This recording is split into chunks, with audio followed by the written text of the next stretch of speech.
A wonderful, happy solstice to you all, this time of year where the sun is at the highest, where the sun has tracked to its furthest point in the north and has stood still for the last 6 days and will stand still for another 6 days. It's no coincidence that we are bringing this group together to talk about nature-based solutions at the time of the most light in the Northern Hemisphere. So I wish you a very happy solstice, and thank you for being here. And to those of us joined online, apologies that we're starting a few minutes late. There are various logistical and translation issues that we've just been resolving, but we are now ready to get underway. My name is Justin Adams, for those of you who don't know me. I've been working in the nature space for many, many years. And a year ago, you may have expected to find me on the final panel of yesterday, session 6, that great panel that Krika was chairing, talking about how we use the instruments of finance, how we can get the economic system to work for nature, because the conversation so many of us are in so often is how do we finance, how do we get more money into nature? And that's a topic I've been working on for many, many years. And yet, I think like many of us, I also got to a point where I realized even though we're now starting to see that interest really escalate, we cannot simply find a way of addressing the huge issue of how capitalism is driving so much destruction and degradation of nature, because we are so obsessed with perpetual growth that we have to find another way of thinking about how we can address the great challenge that we have of the degradation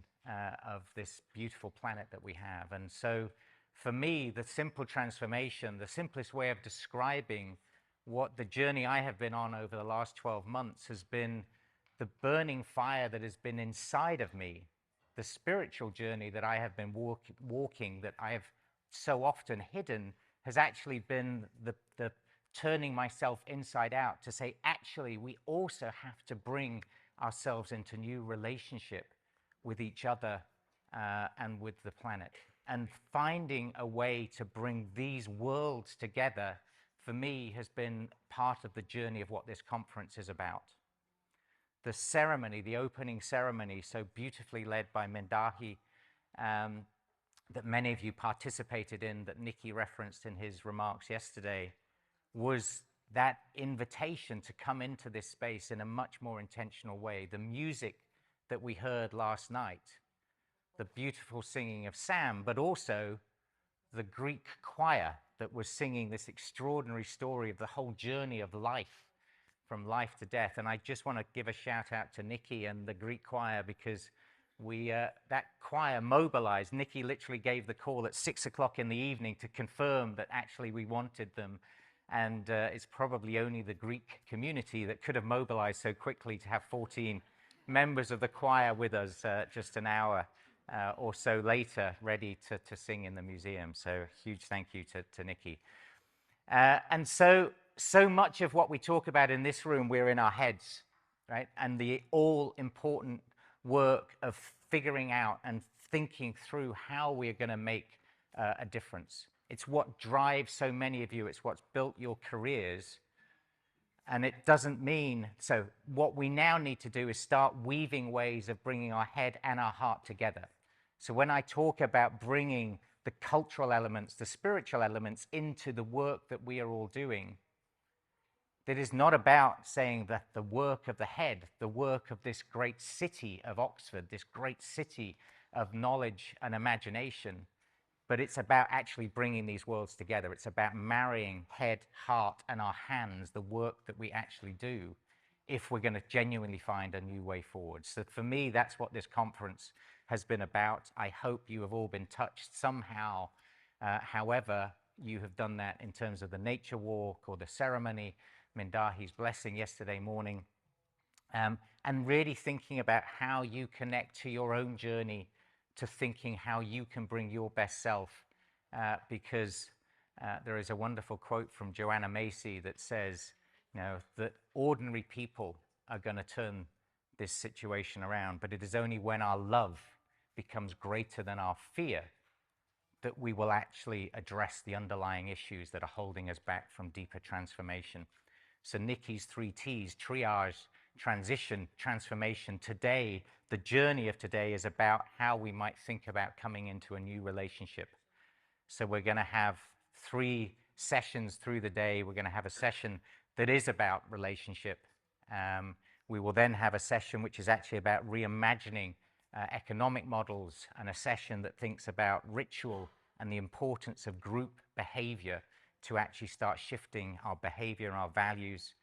And then we will have a session, the final session of the afternoon, which is about bringing this to life with projects, with extraordinary projects from Peru, from Scotland, from New Zealand, that are starting to demonstrate this way forward, as well as an extraordinarily powerful speaker who talks about how we hold the current system to account, because we also need to start to decline parts of the system that are no longer serving. So that gives you a sense of the day, and it builds on the extraordinary talks and conversation that we've been in for the first 2 days of the conference. So that's a little bit of the arc of the day. It's going to perhaps push you to think more deeply and to connect to the heart, and that's really what I would encourage you all to do. And to kick that off, we've had Mindahi leading us in ceremony, but we also want to really make sure that you don't believe that ceremony is really about just slowing down to remember.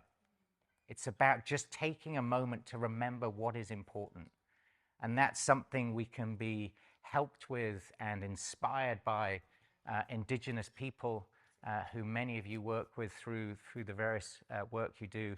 But it's also something that is each of our birthrights to remember that. And it's something that particularly for those of us born in the West, be it Europe, North America, Australia, that have lost that, of how we recover that. And I can think of nobody better to lead a short ceremony, a very short blessing for this day before the day formally gets underway, than my great friend Mac McCartney, who for the last 25 years has built a centre down in Devon called Embercombe, which has been supporting people in this country and from around the world to remember and to start to recover how we can be in deeper relationship to the earth, to nature, to find our own inherent journey. So Mac, delighted to invite you to stage, please.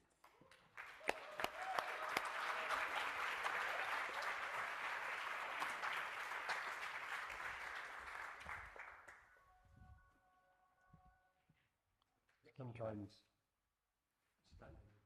with my little boy, and we go soft-eyed, wide-eye. We don't focus, we just go soft-eye, so that the deer feel comfortable in our presence.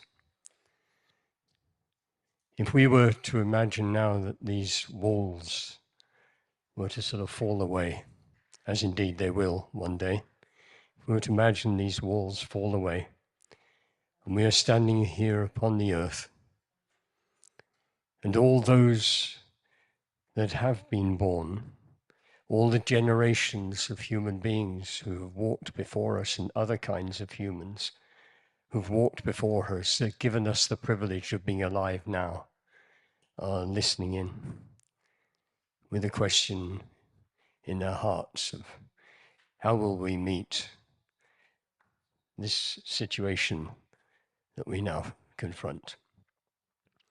If we were to imagine that all those young humans and young more than humans, foxes and badgers, the deer, all of those, if we imagine that the spirits, as it were, the memories of these ancient creatures, the bones of which are all around us now, are leaning in and listening and saying, do these people dare to be whole? Do they dare to have powerful minds and powerful hearts, strong sense of empathy, feet on the ground? Do they dare to courageously give their lives in some way that we can continue this story and once again find ourselves to become whole again.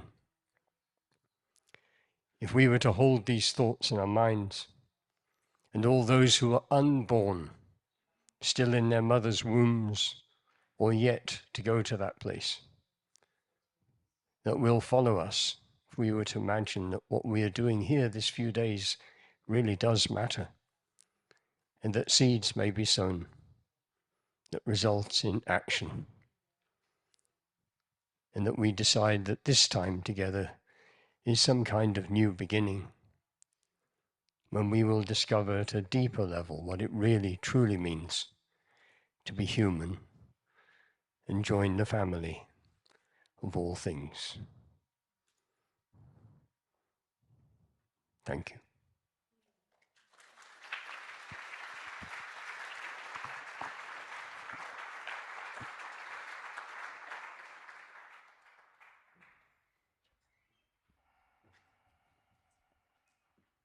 So, the invitation today is to remember, to think really deeply.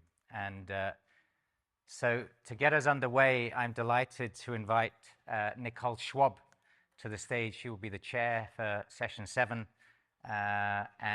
Nicole is an extraordinary woman. She runs the nature platform at the World Economic Forum. We had the great pleasure to work together for several years.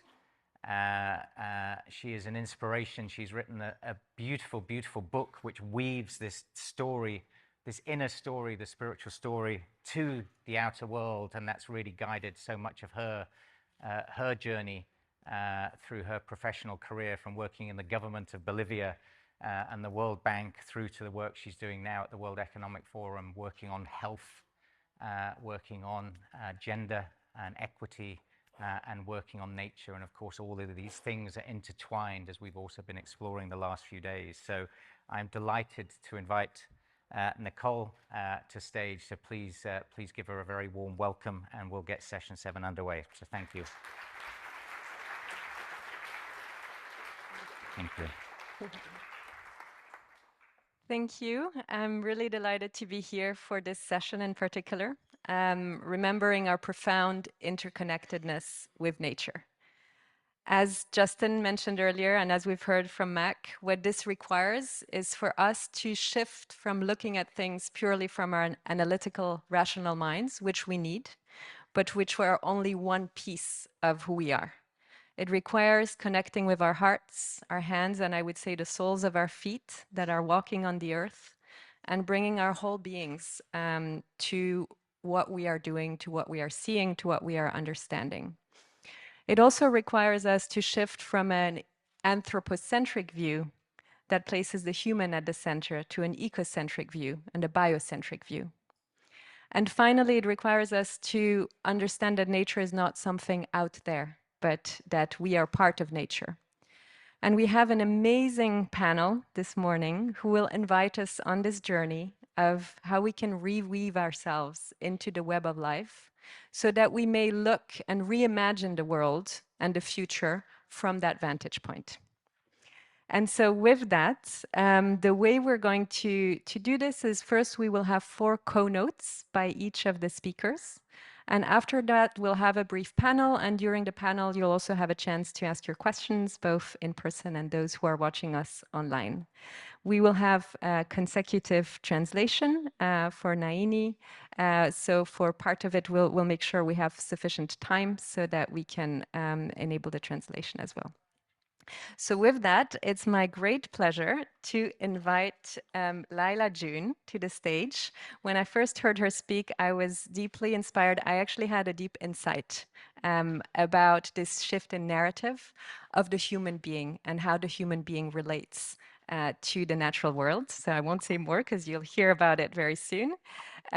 Laila is an Indigenous musician, author, community organizer, and she blends a lot of skills and a lot of expertise across human ecology, Indigenous pedagogy, and also the traditional worldviews that she grew up with, which informs her music, her perspectives, and her solutions. Laila June, we're delighted to have you with us.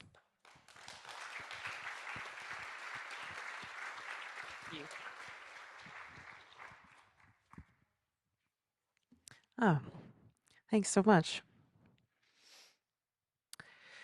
So, hello everyone. How you all doing today? Yat e shik e aro shidane. Greetings, my kin and my people. She e nanisht ejit trachitni nishle.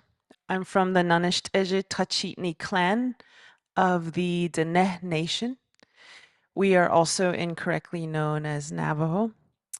We are indigenous to what is now called New Mexico, Colorado, Arizona, and Utah, but we call it Denetra Denebakea, which means the people's land.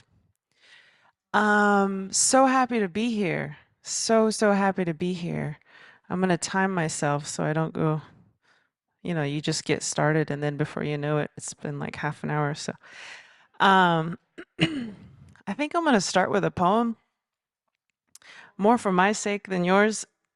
Just got off a plane, so. Okay. I wrote this poem inspired by the canyons in New Mexico near Taos.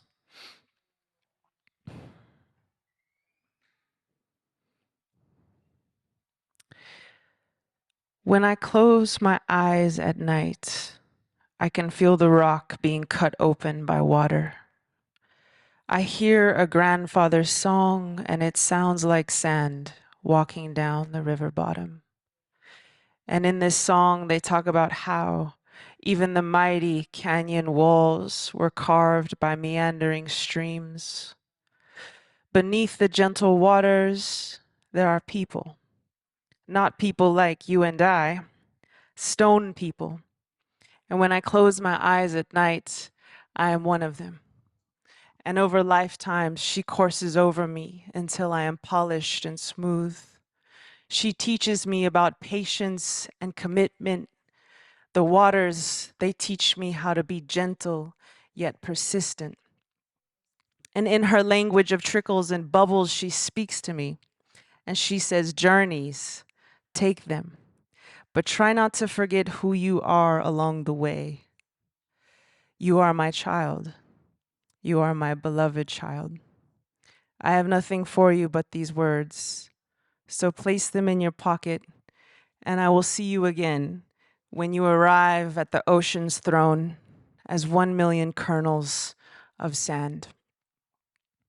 Her voice hums in my blood, quiet as a stream in the night.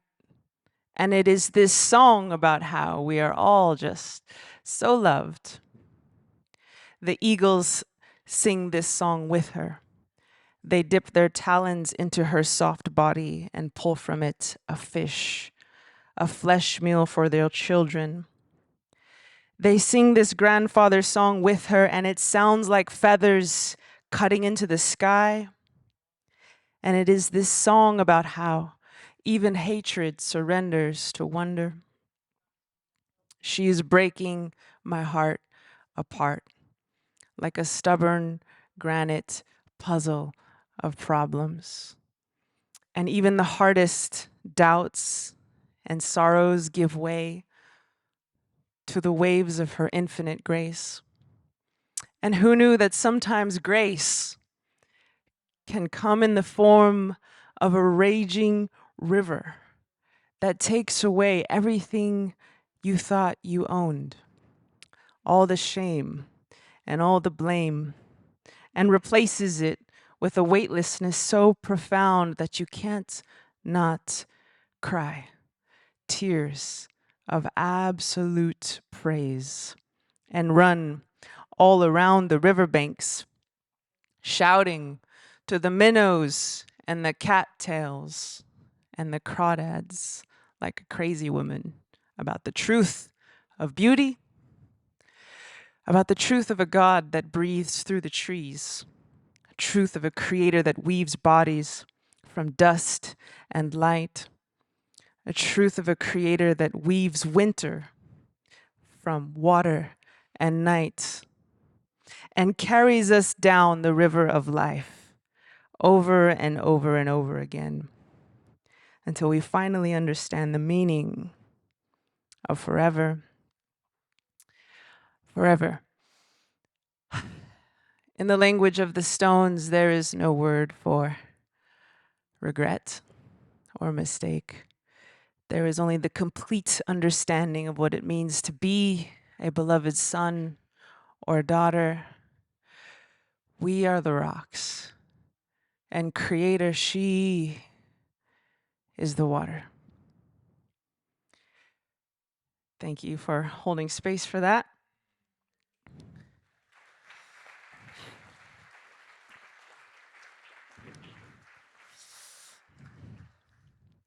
Okay, I'd like to talk today about a very simple idea, which is also the foundation of my doctoral research, which I just recently finished, thank goodness. But it is, it's this notion that I think over time, accidentally, we've come to think that there's only two options, which are conservation, where you just kind of don't touch it, right? You just make a national park or a nature preserve and you just stand back. And if you're a good little human, you won't do a darn thing to it, you just let it go. And then the other hand is the other extreme, which is exploitation, where you're engaging in the practice of profit maximization upon the land. And you're just taking everything you can. And you're very involved in it, right? And today I just simply want to present a third way, which is neither conservation nor exploitation, but rather co-creation with nature, as nature.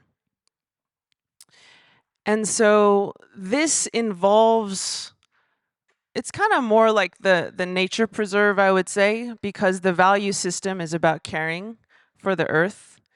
It's just that the strategy is a little different. Instead of leaving it all alone, we begin to honor and understand that we too, believe it or not, as Homo sapiens, have an ecological role.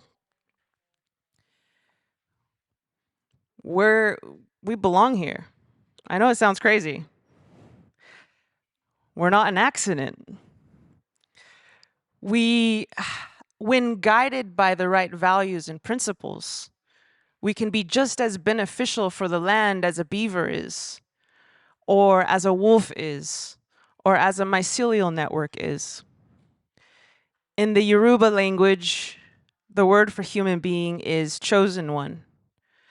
Not chosen to dominate, but chosen by Creator to be the steward of the earth. Chosen to be a facilitator, like the groundskeeper. We're like Creator's groundskeepers, the landscapers, taking care of things around us. And I think we've come to see ourselves as a pest or as a virus. At least for me growing up, my father would say, oh, if there was just no more humans, everything would be so much better. And you can see why he might have said that, but many indigenous societies, and I'm not just talking about Native American societies, like my mother's people, whom some of you may know, Pat McCabe. She's been all over the UK, so I wouldn't be surprised if some of you know her. But anyways, yeah, we weren't just Native Americans who were incredibly reminiscent of a keystone species on the land, a linchpin that was helping entire ecosystems function. But all around the world, in South America, in Africa, in Asia, in the Pacific Islands, in Australia, in Europe, right here where we're standing, there's incredible evidence of how humans used to burn the land routinely to transform the dead plant tissues into nutrient-dense ash that would nourish soil systems and take care of forests. And so when we start to see ourselves not as a pest, but as a being completely capable of being a keystone species, we start to see that we don't have to be a conservationist who never touches a blade of grass, nor an exploitative capitalist, but we can roll up our sleeves and be active participants in the processes of life. Now, I'm sure that all sounds very nice, but maybe you're wondering, like, what does that look like on the ground? So, native peoples have long been pigeonholed as hunter-gatherers. And I don't really like that term because a hunter-gatherer is someone who's just kind of looking for a berry to eat or a deer to hunt. They're kind of just victims of circumstance a little bit. They're kind of just hoping that they can find something to eat. That is not what my ancestors were. My ancestors were gardeners of the earth. And our indigenous food systems were driven by ancient land management sciences. So, for example, in Kentucky, there's a pond where they were able to take out a soil core. All these scientists were checking out this pond. They were very concerned about this pond. And they took out the soil core and they measured the fossilized pollen, which settles on the pond, goes to the bottom, fossilizes, and then the next year more goes on top and on top and on top. So you have basically a whole record of the different types of pollen falling on that pond. And this particular core had 10,000 years worth of information in it. And what they saw was that about 3,000 years ago, all this chestnut pollen was coming out of nowhere. All of this hickory nut pollen, all of this black walnut pollen, just out of nowhere started coming into the record. It's like 7,000 years of no chestnut, no hickory nut, no black walnut, and then boom, all three of those things come in 3,000 years ago. They also saw sumpweed, goosefoot, sunflower, all these domesticated edible species that indigenous peoples are known to have domesticated. And interestingly, they also saw fossilized charcoal show up in their record right at that time. And this entire pattern was sustained for 3,000 years until 1830, when the chestnut blight started to creep in, which has since wiped out most American chestnuts. But anyways, the point is, indigenous peoples managed a biodiverse food forest for 3,000 years straight through the routine burning of the forest floor is one of the management strategies. And so that just goes to show we weren't just gathering chestnuts, right? We weren't just like, oh, I hope I find a chestnut today, you know? We had planted not gardens, but forests. From Maine all the way down to Georgia, you used to find these chestnuts. So I really like that example. The next example I like to talk about is the clam gardens. So in the Pacific Northwest, a lot of indigenous peoples will create these intertidal rock walls where the tide goes up and then the tide goes down. But they build a wall right in the middle of that high point and the low point so that when the water comes down, the wall catches water and sediment and creates these pools on the shoreline side. And so you essentially are expanding these pools on the coastline, which is the exact kind of conditions that clams like to proliferate in. And so in Quadra Island in British Columbia, they found that 35% of this massive island, it's more like a small country, had these ancient intertidal rock walls built around it. 35% of the coastline. And guess how old these rock walls were? Guess how old these clam gardens were? 3,500 years old. It was like older than Jesus, you know? These were old clam gardens. And so I love this because it's not the conservation thing, right? Where you're just like, oh, I'm just gonna like let the clams do their thing. You guys figure it out. You know, we're getting in there. We're saying, oh, well, these clams like these types of conditions. Let's make more of those conditions. And what's very beautiful about this system is that when you look at the literature, the elders who talk about these clam gardens, about the clams, they say the clams are equal to us. They have their own nationhood status, and we relate to them on a nation-to-nation basis. And I've come to think that when we can take a clam, something as small and simple as a clam, and see it as our equal, deserving of the same amount of respect, we will finally be civilized people. And so this clam garden is really not only the technology of building the intertidal rock wall, but the invisible world of the human heart, which is founded in that case on respect, reciprocity, reverence for the clams, is another key driver of its success. Not just the how, but the why. And what's really cool about these clam gardens is everyone eats from them, not just human beings, the minks, the otters, the seabirds. They're all coming and collecting some of the protein. So it's a non-human centric food system. It's really designed to feed everyone, the clams, humans, and everyone else who eats clams. So it's a very beautiful system. The third one I want to talk about is Mebengokre people in Brazil, also known as the Kayapo. Has anyone heard of Terra Preta? Amazonian dark earths? It's quite an incredible phenomenon. So it's essentially a man-made soil system that is many, many feet deep. And when you do a cross-section of the soils in the Amazon in these areas, you'll see this black, loamy soil going down for at least 4 feet. And right underneath that black, loamy soil, you see this brownish, reddish clay that nothing could ever grow in. And what people, and the Kayapo, of course, knew it all along, but what the rest of us realized was that 4-foot deep layer of topsoil owes its entire existence to human beings through a very unique and incredible composting technology that they have developed over thousands of years. And a recent study just compiled all of these places together on the map.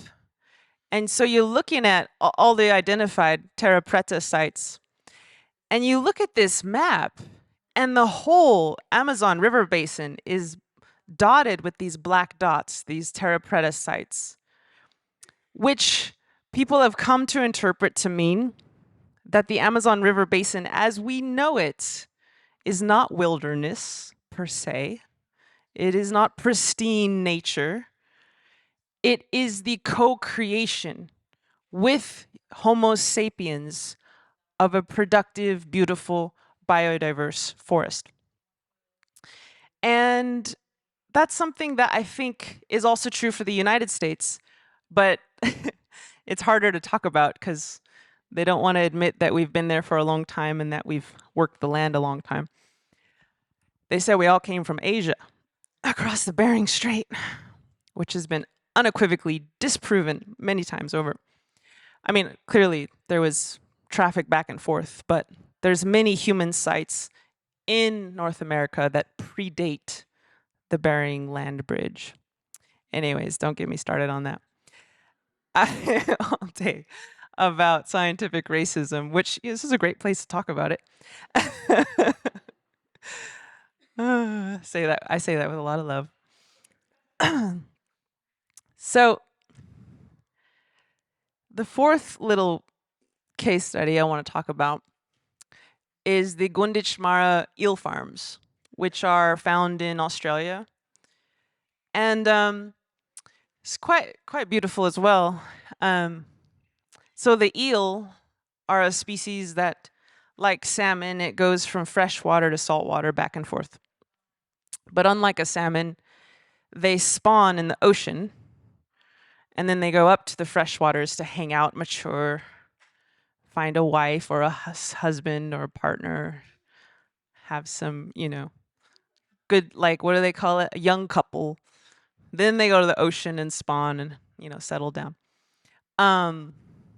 So the Gunditjmara people noticed these eels going back and forth for presumably tens of thousands of years. And they're like, oh yeah, there's those eel again. When you just sit there and watch something for tens of thousands of years, you start to notice things. And so they started to build these eel diversions, eel spawning pool, or rather catchment pools. They even had eel nurseries.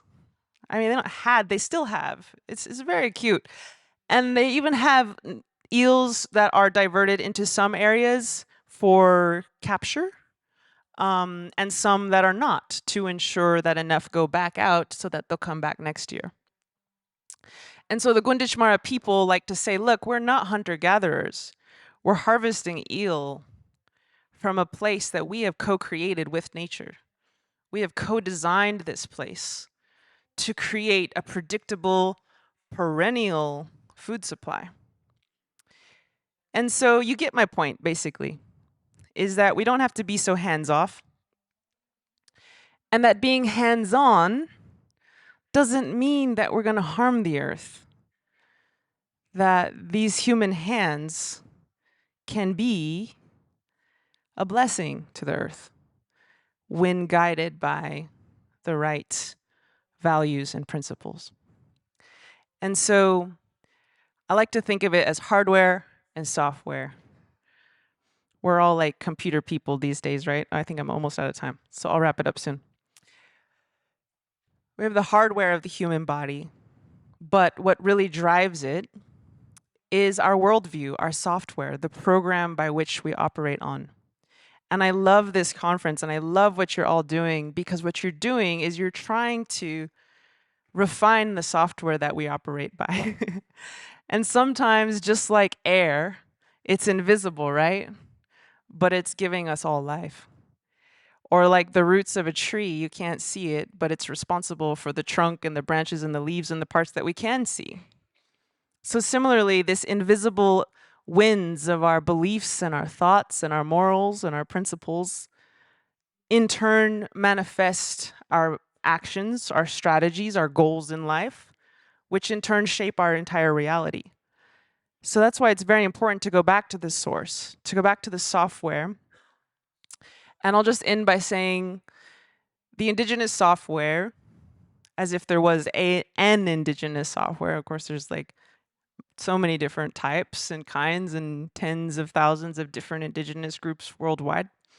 But generally speaking, that software is predicated on a few simple things: respect for the earth, reciprocity with the earth, reverence for the earth, relationality with the earth. This notion that you're all my relatives, and this water is my relative, and this stone is my relative, and all the birds and animals and plants are my relatives. Responsibility to homeland. Many indigenous peoples the world over will say the same thing. They will say, Creator put us here, divinely assigned us to this spot to protect it. So that's that responsibility piece, that we're warriors, we are guardians.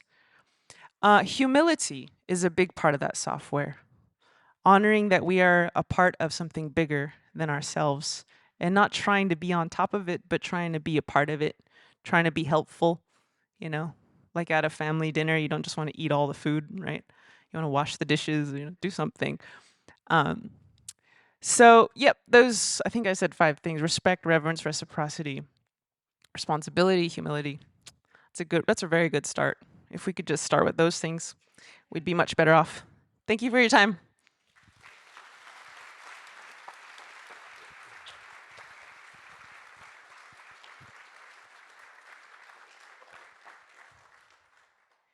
Thank you, Laila June, for helping us refine our software in so many ways. We're going to go to Brazil now, and I'm delighted to invite Naini Teresa on stage. Naini is from the Terena people. She's a researcher, professor, curator, and art educator. Since 2012, she has been running a cultural enterprise called Oráculo Comunicação, Educação e Cultura, seeking to co-create solutions through communications, arts, and culture. Naini, welcome. We're delighted to have you. Bom dia, Good morning. eu sou a Naini Terena, venho do Brasil. I am Naini Terena. I come from Brazil. Eu vou seguir um roteiro, é uma coisa que eu costumo não fazer quando eu falo, I'm going to follow a script. It's not something I do when I speak. mas como eu não falo a língua de vocês, eu But vou as facilitar a vida da minha tradutora. As I don't speak your language, I'm going to follow here I seek the help of my translator. No Brasil, a gente costuma dizer que nós indígenas, quando chegamos em lugares como esse aqui, In Brazil, we say when us indigenous people, when we arrive to a place like this, precisamos fazer um esforço de seguir o tempo de vocês we need to make an effort to follow your time e resumir 523 anos de apagamento em 12 minutos. Desculpem, vou tentar fazer isso. And to sum up 530 years of not being seen in 12 minutes. And I'll try and do this. Desculpe. Como eu disse, eu sou a Naini Terena, sou uma mulher indígena. I'm sorry. As I said, I am Naini Terena. I am an indigenous woman De um povo que se chama Terena no Brasil. of a people called Terena in Brazil. Estamos em grande parte do Cerrado e do Pantanal, dois biomas muito importantes e prejudicados na atualidade. We are in part in the Cerrado, the Brasilia savanna, and the Pantanal, two biomes which are being very damaged at the moment in Brazil. E hoje eu vou falar um pouquinho e tentar traduzir para vocês a maneira como eu aprendi a ver o mundo. And I'll talk a little and try to translate to you the way in which I learned to see the world. Obviamente, flexionando para as minhas áreas de atuação, que são a arte, a comunicação e a educação. Obviously going towards the areas of where I act, which is education and culture. E para isso eu trago essa primeira imagem. And here I have, for this reason, the first image. Eu estou com o meu filho, uma criança de 8 anos de idade, no território onde vive a minha família. I am here with my 8-year-old son in the territory where my family lives. Esse lugar se chama Limão Verde, Aldeia Limão Verde. This is a place called Limão Verde, Green Lemon, the village of Green Lemon, E tem quase 2.000 pessoas vivendo nele hoje. where almost 2,000 people live. A base da nossa economia é o que a gente chama de agricultura familiar. The base of our economy is what we call family agriculture. Embora tenhamos muitas pessoas já dedicadas à academia como professores e também como advogados, estudantes de medicina e enfermeiros. Although we have many other people who are now academics, doctors, lawyers. E essa foto é uma forma de contar para vocês como os povos indígenas percebem o mundo. This photo is a way of telling you how the indigenous people see the world. Como o entrelaçar de tudo que a gente pode ver nessa imagem demonstra tudo aquilo que a gente, a princípio, pode não ver. This intertwining of everything that we can see in this image also can show the things that we cannot see. De como, numa escala real, ou pelo menos numa tentativa de representação desse real, a gente percebe a interação entre o mundo animal, vegetal e os seres humanos. As in a real scale, we can see this interaction between vegetables, animals, and humans. Nós acreditamos que no mundo, esse mundo que todos nós estamos, We believe that in this world, the world where we all are, existem outros seres que não são tão visíveis nesse primeiro momento. there are other beings which are not so visible at this moment. Pode passar a imagem, por favor. You can change the image, please. Nós acreditamos que esses outros seres estão presentes junto da gente. We believe that these other beings are also present together with us. E o fazer artístico me ajuda a trazer hoje para vocês essa percepção. And doing art makes me bring to you, helps me bring to you this other perception. E por isso nós fazemos muitas manifestações artísticas enquanto indígenas que nos colocam lado a lado com esses entes que habitam os rios, as plantas e os animais. That's why we do these arts that help us bring together side by side to these beings that we find in the forests and rivers. E em certo momento pode parecer repetitivo para vocês que todos nós indígenas vamos tocar nesse mesmo assunto.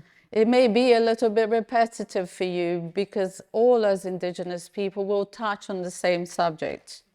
Mas nossos mais velhos sempre nos ensinaram que muitas das nossas tecnologias e dos nossos conhecimentos foram compartilhados no momento em que todos éramos considerados iguais. But our elders teach us that these technologies and knowledges have been shared at a time when we were all considered the same. E só para ilustrar isso, a nossa história de criação do povo Terena, And to illustrate this, the history of creation of the Terena people conta que nesse mundo o grande espírito caminhava, ele era um irmão gêmeo, tell us that the Great Spirit, who was a twin, was walking, e um passarinho chamado Bentivi no Brasil, and a bird called Bentivi in Brazil, Vitucá em Terena, Vituka in the Terena language, escutou barulho embaixo da terra e chamou os gêmeos Yurikovakai para tirar aquilo que fazia barulho embaixo da terra. a noise underneath the ground and called his twin Urutuvakai to come and take that thing that was making the noise under the ground. E quando eles cavaram, eles viram que tinham muitas pessoas. And when they made this hole, they saw that there were lots of people. Todas as pessoas que vieram antes de vocês e de mim estavam lá. All the people that came before you and myself were there. E perceberam também que essas pessoas falavam línguas diferentes. And they also noticed that these people spoke different languages. E eram muito sérias, elas não sabiam sorrir. They were very serious, they didn't know how to smile.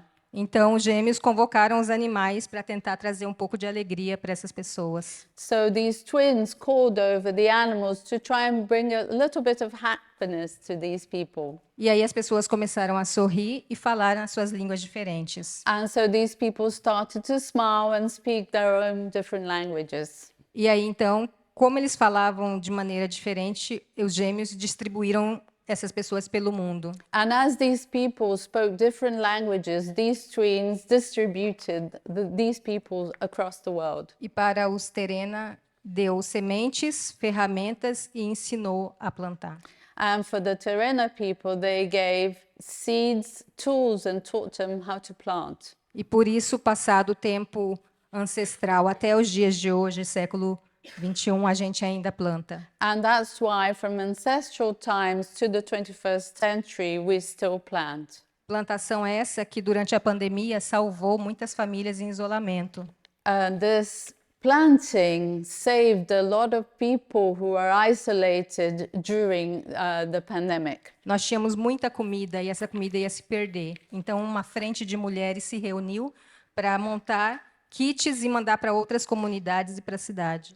We had a lot of food, so a group of women got together into a front, they gathered this food and sent it to other places and to the city as well. Mas isso não é agronegócio. But this is not agrobusiness. Isso é tecnologia indígena. This is indigenous technology. Isso é educação indígena. It's indigenous education. E é onde eu quero chegar com vocês. Is the point where I want to reach here with you. Na minha atividade, eu tenho pensado que a gente precisa fazer um boot em muitas ações nossas. In my activity, I've been thinking that we need to reboot in terms of the activities that we do. E a base desse reinício é a educação. And the basis of this restart is education, educação. Porque no Brasil a gente chama tudo isso que eu contei, tudo isso que a gente está falando das perspectivas indígenas, de educação indígena. Because in Brazil, everything that I've been telling you, from an indigenous point of view, we call this indigenous education. E ela não se separa, em nenhuma hipótese, da alegria, da absorção do conhecimento e nem do viver e morrer. This is not separated in any way from happiness, from life and death, and from the absorption of knowledge. Eu gosto de chamar de educação dos sentidos. I like to call this the education of the senses. E rever os nossos processos de educação, tanto as que vêm de dentro de casa quanto a das escolas e das universidades, é um caminho. And to review our idea of education, both our own in our homes, in our schools and our universities, is a possible path. Dessa forma, a gente consegue vislumbrar a nossa entrada nesses lugares não de maneira contemplativa ou exótica. In this way, we can see the possibility of entering these places not in a contemplative or an exotic way. Porque a gente garante equidade e reconhecimento a outros saberes e outras formas de construir conhecimento. Because we can ensure equity and recognition to other forms of knowledge. E uma outra vertente do que eu quero dizer tem relação justamente ao que todo mundo faz aqui: criar e expandir conhecimentos. And another way, another tendency of this has a relationship with what people do here, which is to create and spread knowledge. Tanto os conhecimentos indígenas quanto os conhecimentos científicos e testados de alguma forma por vocês precisam ser traduzidos de alguma forma para a população em geral. So both indigenous knowledge and the scientific knowledge tested by you needs to be translated in some way to the population at large. O que eu estou tentando dizer é que a gente tem muitas esferas de atuação. What I'm trying to say is that we have a number of spheres for action. Assim como a gente tem que falar com os governos e com as corporações privadas, As we have to talk to governments and to private corporations, nós precisamos falar com a população, we also need to talk to the population. porque as nossas ações precisam começar dentro das casas e culminar em políticas públicas. Because our actions need to start at home and then culminate into public policies. Mas as pessoas precisam entender sobre o que a gente está falando. But people need to understand what we're talking about. Elas precisam entender que o desmatamento em áreas como a região amazônica afeta diretamente dentro da sua residência, dentro do seu corpo. That people need to understand that deforestation in areas such as the Amazon can directly affect what happens at home or in your body. Que esse aumento da temperatura que a gente tanto ouve falar prejudica diretamente a cada indivíduo. That this increase in temperature we so much hear about affects directly each individual. E que existem possibilidades, e se existem essas possibilidades, onde elas devem começar. And if there are possibilities, where should these possibilities start?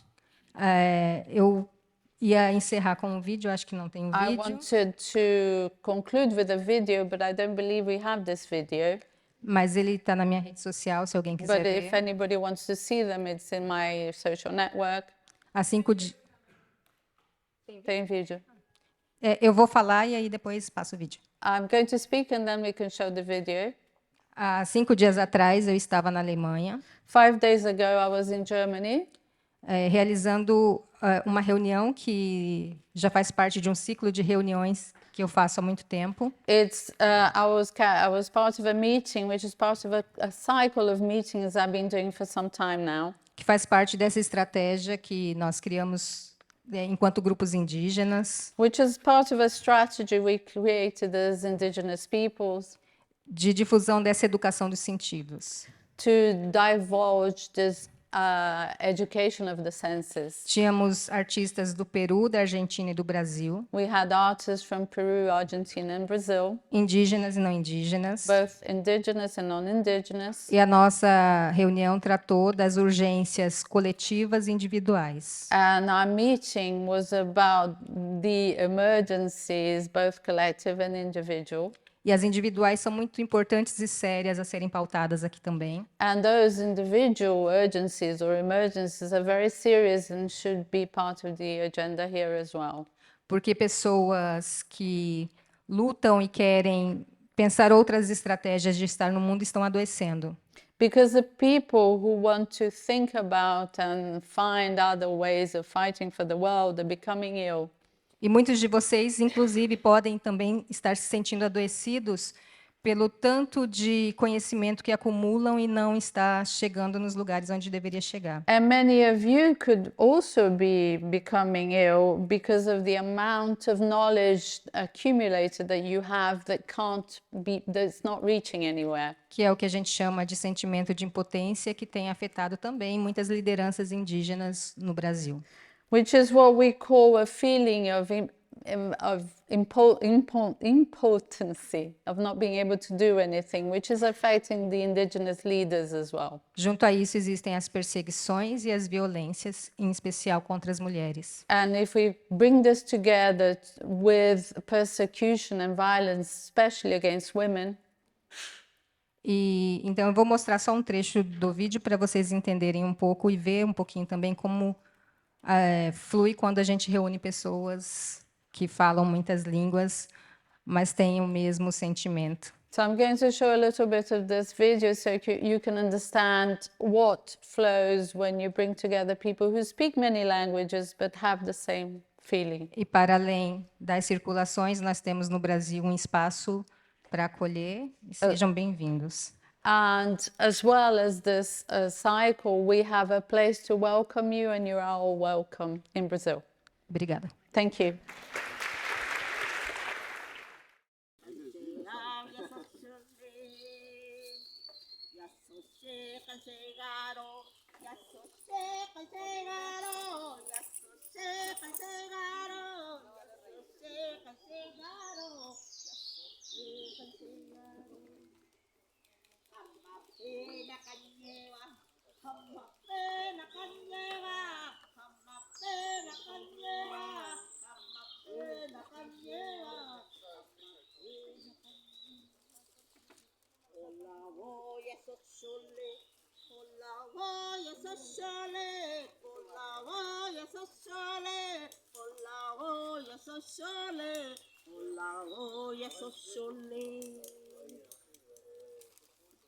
Thank you for further continuing to expand our knowledge and our vision.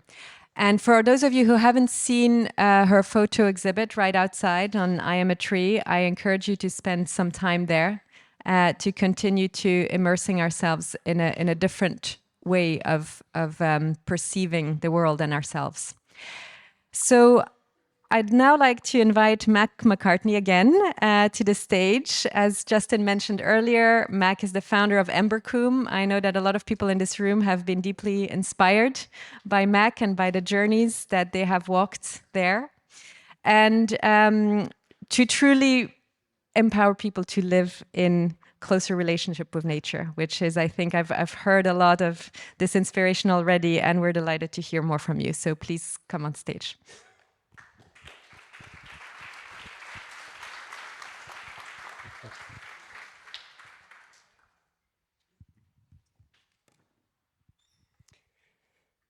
It had been the end of a very long and challenging day.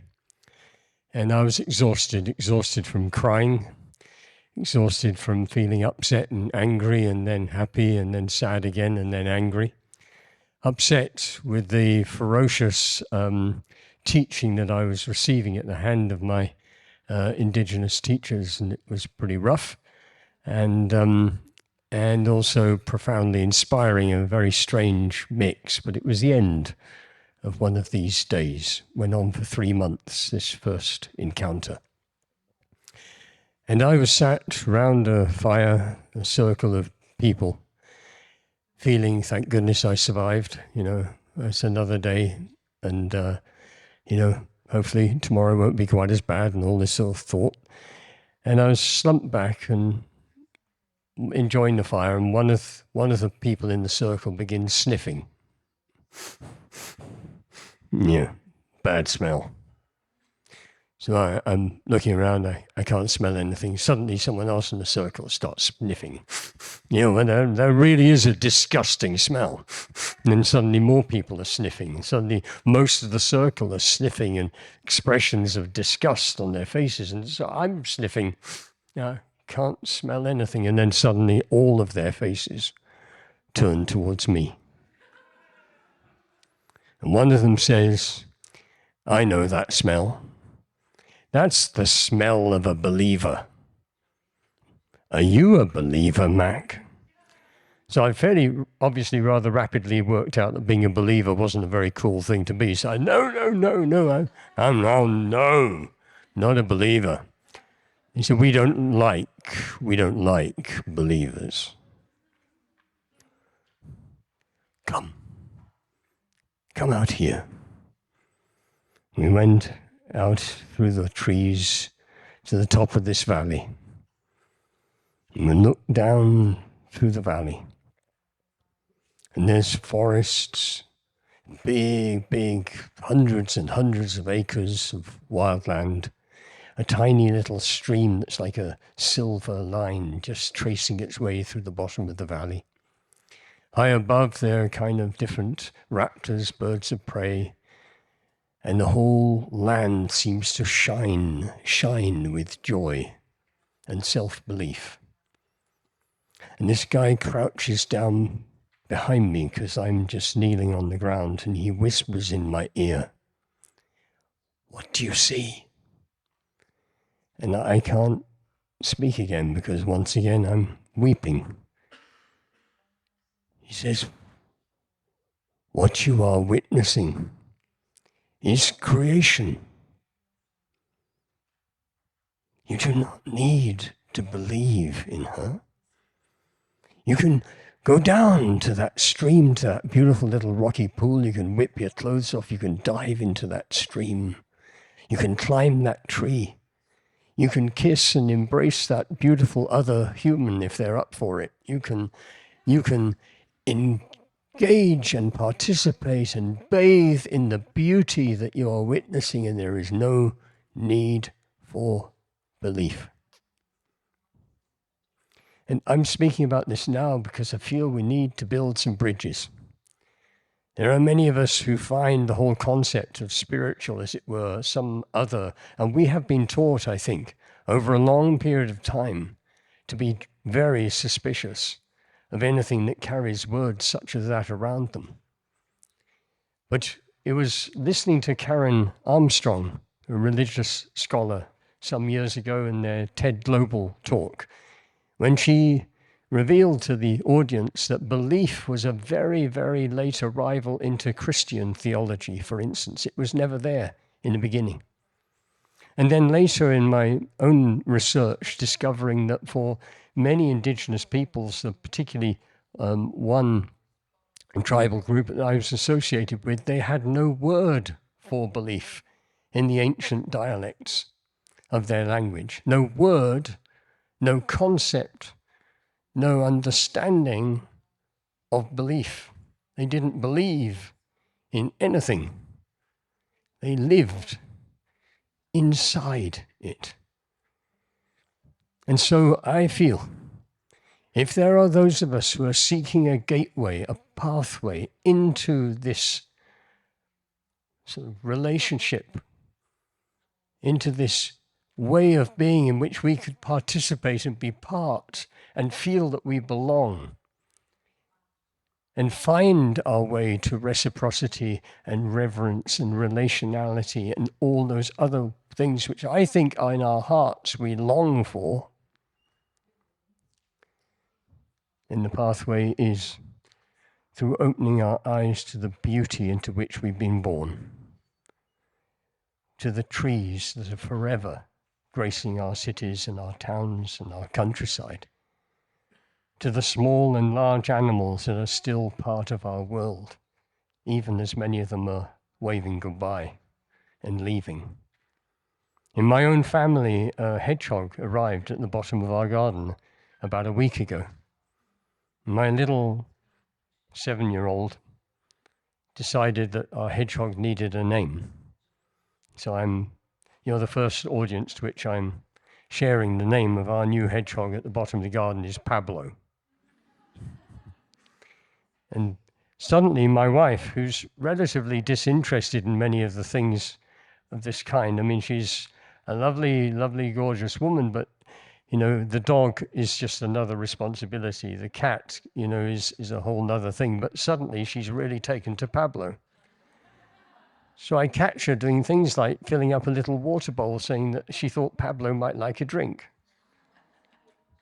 But what happens to us when these little small sort of threads are stitched between us and life is that we experience something that tenderizes us, that gentles us, that brings us peaceful feelings, joyful heart, warm feelings. And this is very important, because I cannot tell you how many times in previous years speaking to corporate audiences, when I would be briefed before speaking, Mac, you need to understand, these are extremely rational people. I said, yes, okay, I understand that. Extremely rational people. Not only that, Matt, they are extraordinarily intelligent. Right. And they're extraordinarily intelligent and they're super rational. Yes, I think that. And this guy who's coming next, he's the CEO of this company. His brain is bigger than the planet. So I'm getting a bit cynical at this point. This guy comes on, and within 30 seconds, he's sent half the audience to sleep with his brain that's as big as the planet. There's nothing in what he says that anybody's particularly interested in. It's just a sort of mantra of how well the company's doing and why we should all feel motivated to give everything of ourselves to its well-being and the shareholders and all the rest of it who will benefit from our hard work. It's all nonsense. We are many things. For most of us, you know, to love and be loved is pretty big. For most of us, you know, though we might be nervous about physical touch, we are physical beings. I notice that our dog, whom my wife avoids, our dog has an endless capacity to be caressed. Just loves to be stroked and fondled and tickled and all of these things. It is very important that we find our way back to some sense of wholeness, and that we begin to conceive of spirituality as not necessarily, though you can have it if you want, not necessarily including belief, but just love of life, of children, of our elders, of family, of community, of good food being grown, of beautiful objects, of beautiful sounds, of music, of poetry, of powerful, directed, clear thinking, of poetry, of all of this that is our lives. Because when we can let go of the feeling that we have to somehow be corralled into something which we don't trust, then that doesn't work. But most of us probably are glad to be alive. And many of us have fears about the future. And the question is whether we love life enough that in spite of a tsunami of bad news that probably will not cease, and that the suffering will be very, very, very considerable and keep washing at our shore, that inside us is so profound this love of our earth, of each other, of all beings, of life, that we say, I sustain, I persist. To the last breath that I will take, I will stand before all that I find beautiful and I'll do what I can to contribute, whether or not it looks like things are going in our favor. I think this is important. No.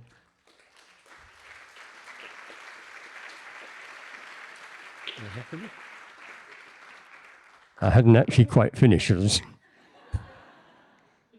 I want to leave you these 3 questions, which I think are really powerful and necessary, and I wish they informed from our primary schools upwards and into university and then beyond into business. What is it that you most profoundly, what is it you most deeply and profoundly love? Now, the emphasis is on deeply and profoundly. If I ask my 7-year-old what he most deeply and profoundly loves, his mum and dad may be some part of that. Chocolate will feature somewhere, probably Pablo and a few other things. But he is 7, so he thinks in that way. Deeply and profoundly love. That is a journey, not a question to sort of have an answer and that's it. But I think if you go deep with that question, you will have defined what is sacred to you. And it is to that you should be in service. And it does not have to be the same for all of us.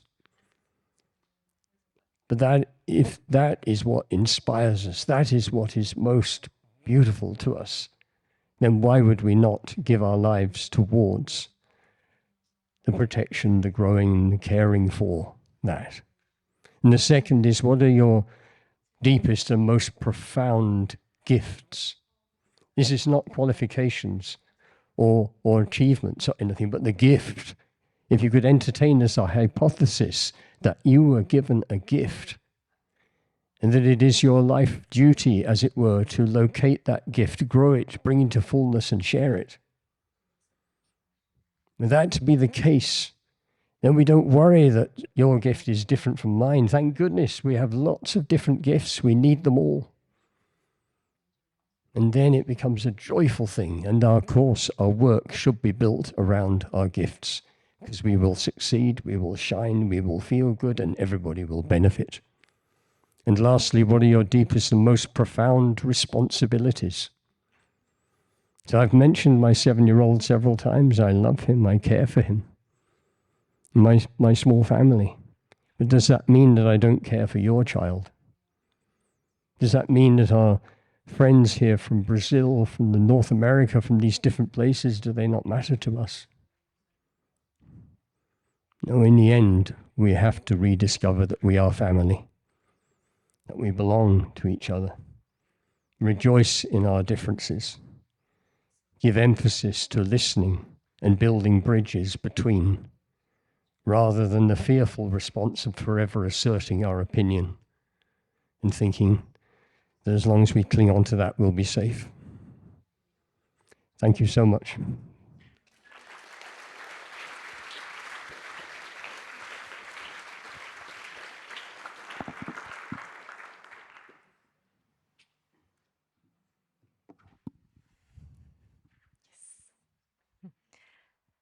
Thank you, Mac, for gifting us these wonderful questions that can accompany us for some time. I'm now delighted to invite Geraldine, Patrick, and Sina to the stage. Geraldine is a professor of ethnoecology, a cultural astronomer. She has extensively studied Mesoamerican calendars and notions of time-space. She's the founder of Earth Timekeepers. She serves on numerous advisory roles and boards. And I'd like to welcome you. Really delighted to now explore also this notion of time-space in which we find ourselves and how we can learn from everything that you have been studying and looking into.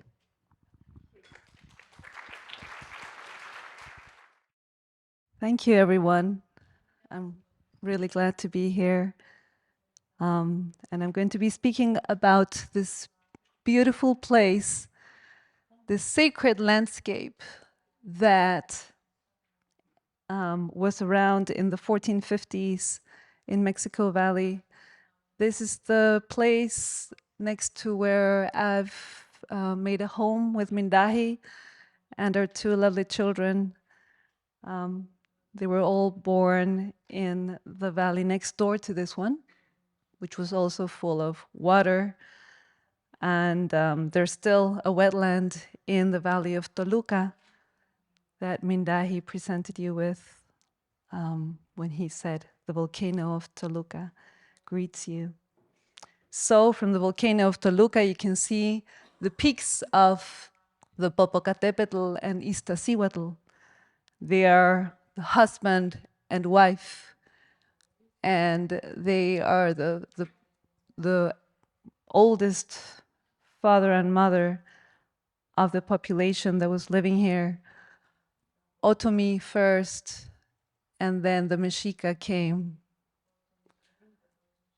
And over there in the far east, in Acolhuacan, the forefathers of Nezahualcóyotl, who was Otomi as well, he had ancestry Otomi and Mexica, they founded Acolhuacan. And for them, when they saw this landscape, they also saw this. These are deities. These are the actual lords of the landscape. They are the providers of the rain, Tlaloc, and the bringer of the winds in the far, over there on the left, he's Quetzalcoatl. And she's the mother of the waters, Chalchutlicue. And she over here, she's the bringer of the corn, the seeds. And they dwell in this landscape. So a little bit more about each of them. Tlaloc, he's manifested in the mist and dew that is born out of the caves and goes up and forms the clouds, and then the rain comes thanks to the thunderbolt, and the rays bring that energy from the sky and from the earth, connecting the heart of the sky to the heart of the Mother Earth. And he also will bring snow and hail when people are not behaving well. And Hecatl will help, blowing the clouds to the four directions of the earth. And the bright star of the morning and the bright star of the evening is that liminal time when the winds will come either in or out. And then Xicomacoatl, she's the goddess of the corn, of sustenance, and she needs to be revered and praised in the right time. And so will the goddess of the rivers and the lakes and the underground waters also bring forth life when she's revered and celebrated. So knowing all this, when it was King Nezahualcóyotl's time to reign, he came back to the sacred mountain, Tezcotzingo, that overlooks into what used to be this beautiful Lake Texcoco, and which is to the west.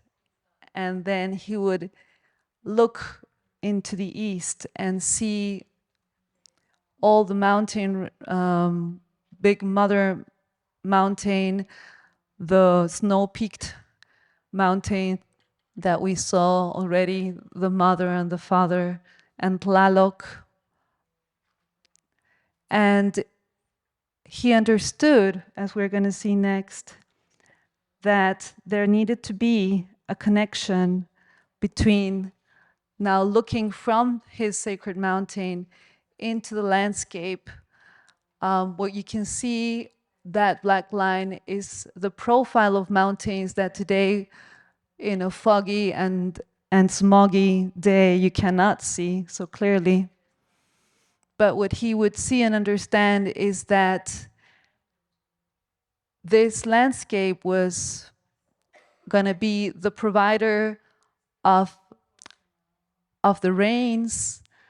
Tlaloc over there would be the great giver of the waters that he would be channeling in, so to ensure that his people would have water to grow the food on the slopes of all these mountains. And you can see the terrace system on the left. This was all part of his program of a 30,000 hectare landscaping.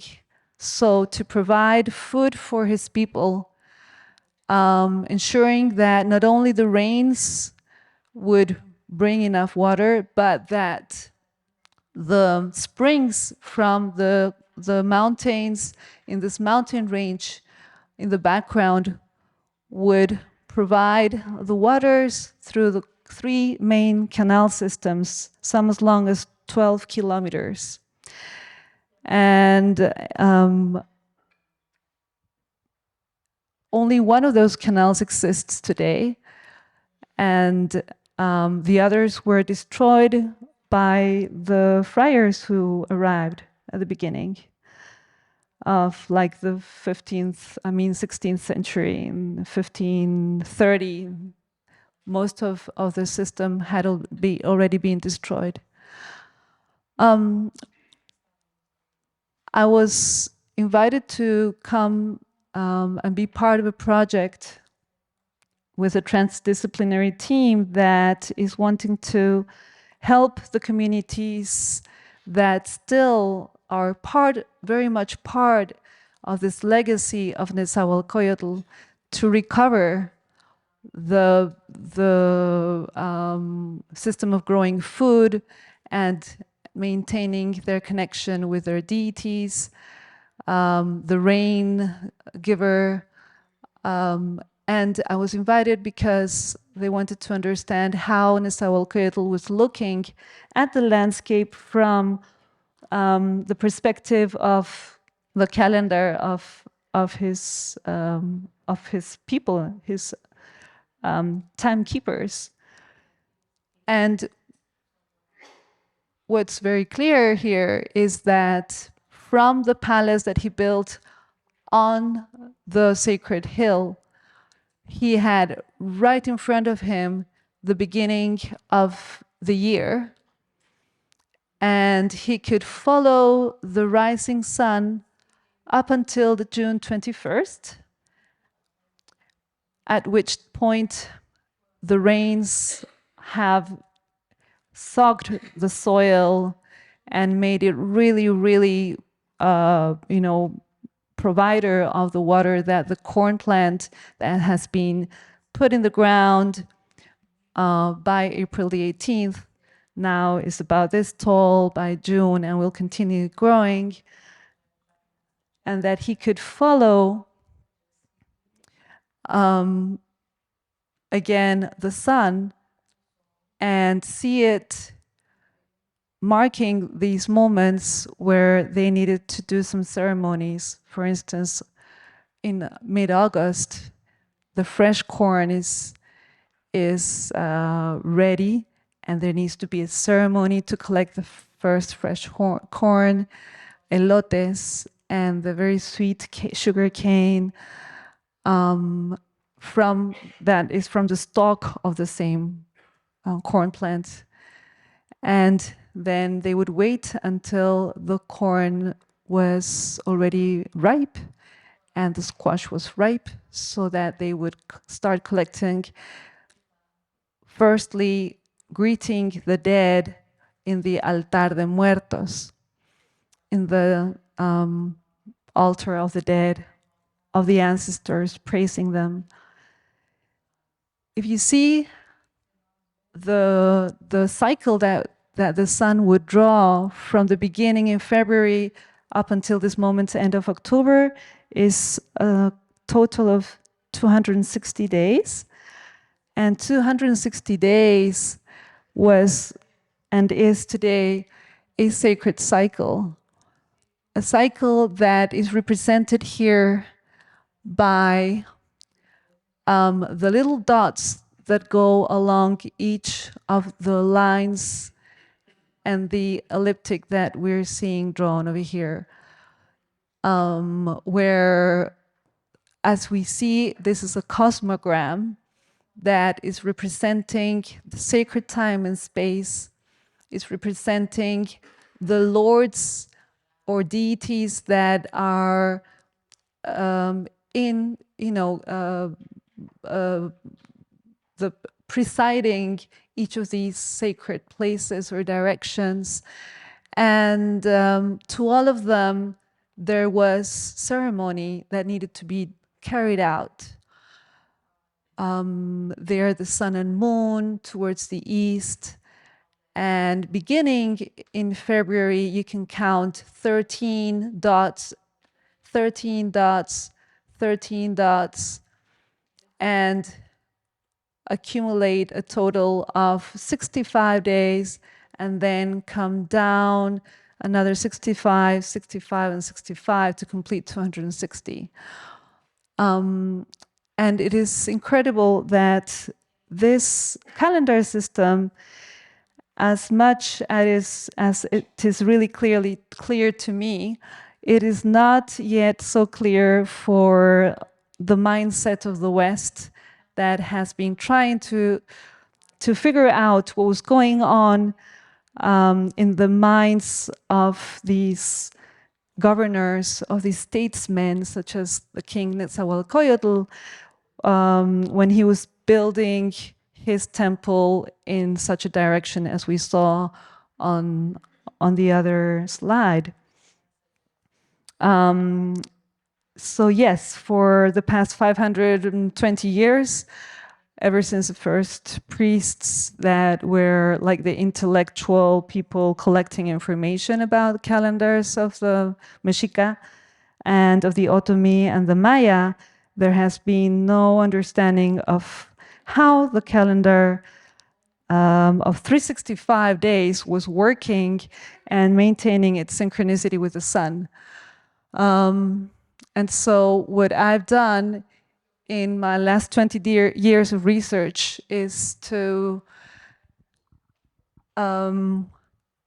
recover the model that was being used to ensure that a 365-day counting system that apparently doesn't have a means to include the leap day would stay in sync with the sun. And it is as simple as having granting equal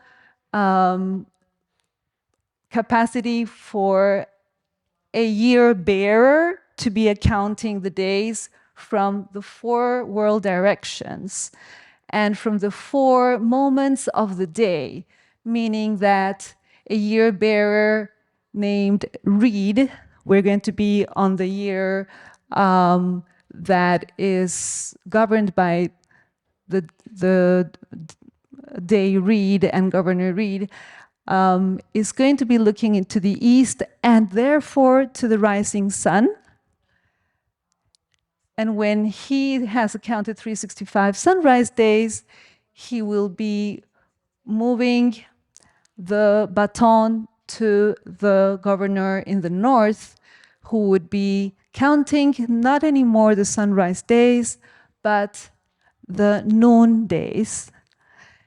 And by counting 365 noon days and then moving forward the baton to the sunset, Governor Keeper, who's looking to the west, he would then be accounting 365 sunset days, turn over to the governor on the south, who would be looking at counting 365 midnight days.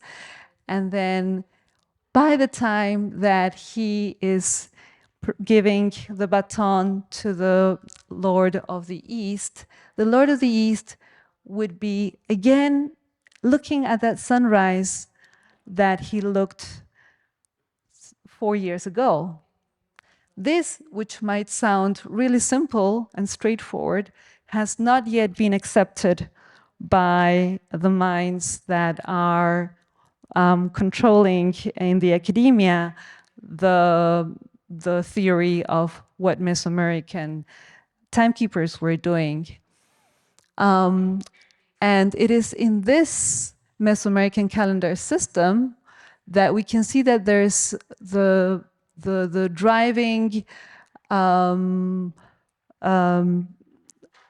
instructions to carry out horizontal governance, to spread the roles cyclically year by year in the original governance system, to distribute or share responsibility equally throughout the 4 sectors of a community, which in Mexico is very typical, that their communities will have 4 sections and that there will be 4 patron saints or virgins today, because the original governors that were called Reed or Rabbit are not there any longer, or we don't have, so maybe we have Tlaloc still, but there's not so much of other deities that are being named openly, so now they're Virgin Mary and so forth. And they will be the ones that will be moving their responsibility throughout the community. And there was also in this way power and wealth distribution.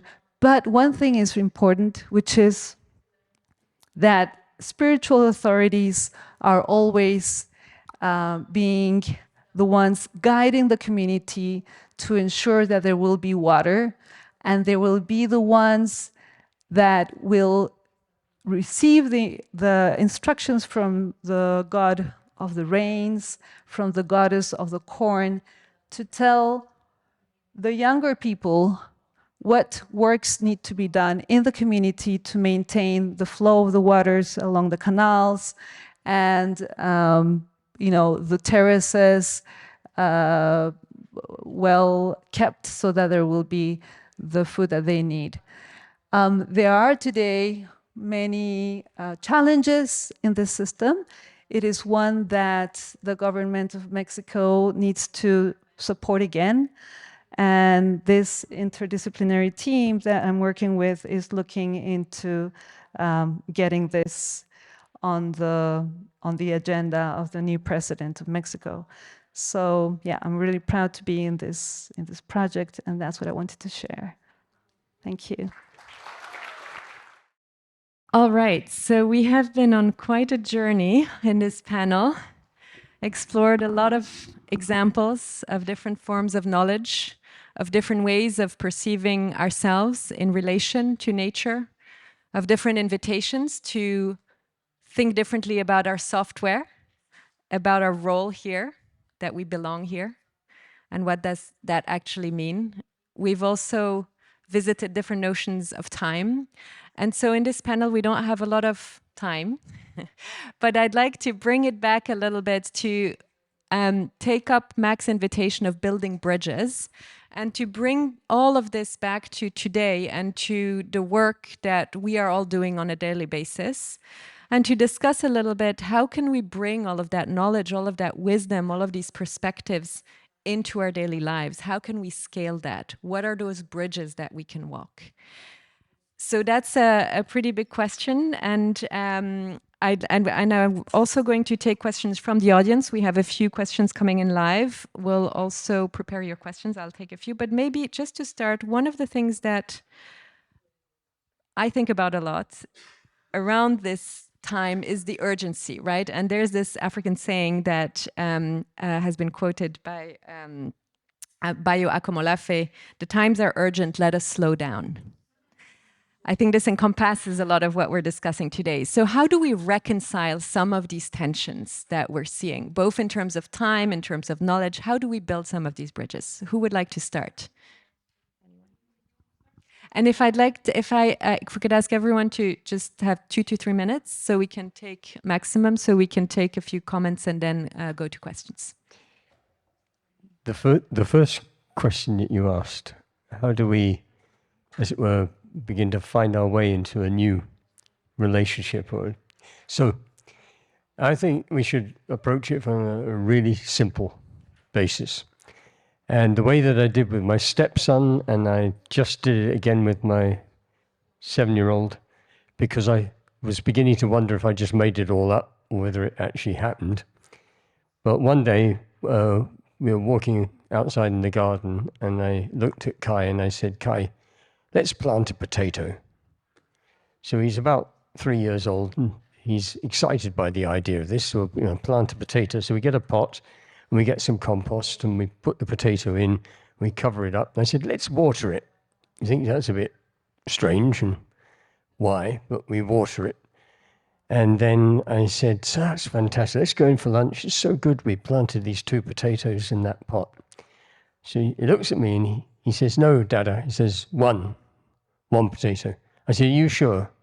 He said, yeah, 1. I said, I think it was 2. And so we get a bit of an argument about it. So we empty the pot and it's 1. I said, okay, yeah, it's 1. You were right. I'm sorry, I was wrong. We cover it up, go into lunch, and come out again. And I said, yes. Well, a really great morning, planted 3 potatoes or something. He's looking at me like I'm an idiot, and he says, no, and he's quite firm, 1 potato. So I just keep this up for the coming few weeks. Every time we pass this pot, I say, was it 1, 2? And he's getting really uptight and quite angry with me. He says, 1, Dada, 1, and we keep going on this 1, 1, 1, and of course it produces leaves, and we water it, and one day I said, look, I've had it with this. I'm sure it was 2 potatoes. And he's just beside himself with rage about this. So in the end, we go out there, we get the pot, we empty it out, and there's 16 potatoes. And he's just staring at it. I think this is a ceremony. I think it's a ceremony. We have just witnessed something extraordinary. With those 16 potatoes, we wash them, and I know now we have to round the circle. So then we go and we wash them, we slice them, we make a little fire outside, we get a pan with some oil, and we cook them, and then we have a little bit of salt, and we eat them, and now the whole thing makes sense to him, and feels lovely and gorgeous, and all sorts of lessons are in this now. And so that was one answer to that question. Anyone else would like to answer again the question, how do we bring this back? Well, sorry. I think there's a lot of ways you could take that question, but one is to write more love letters to creation. I think a really simple one is a bird bath. If you don't have one, make one. Almost as a spiritual practice, as much as a practical practice, and get in the habit of serving a species outside of your own. Another interesting thing is a bee bath, because the bees need to drink water too, but the water tension's so much, it's hard for them to drink from big bodies of water. So you get a bowl with pebbles in it, and you fill it halfway so they can sit on the pebbles and drink the water. Obviously, that's a small scale. I know we're wanting to scale up. But I think if we can't even just do that, then how do we expect to build these huge bird baths and bee baths, like the clam gardens that were many, many dozens of kilometers long? That's like a big bird bath. It's a clam bath. And so I think starting to do these things as a practice, like I said, in serving life, and helping that be a metaphor for the people around us, and then dreaming ways to make that even bigger. And related to that, I think consider what you think your life expectancy might be. And then maybe add 5 or 10 years, be optimistic. For me, I'm thinking I'll die in about 2084.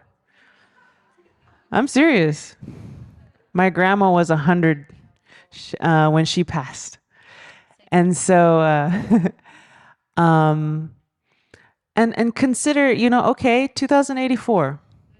What do I want to have done by then? And that, like Max said, that's going to be different for everyone. But maybe think in that view, in zooming out.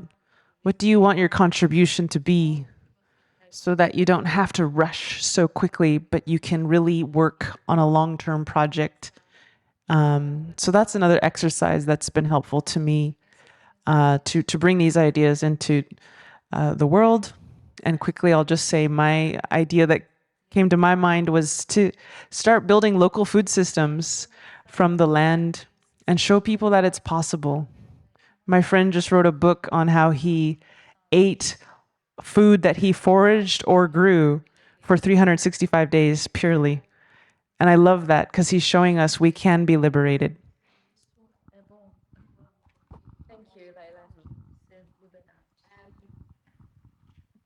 Do you want to answer still the kind of broad question, or should we take a few questions from the panel first? Is it okay if we take a few questions, from the audience? Yes, I have one here, and then I'll go to one online. Yes.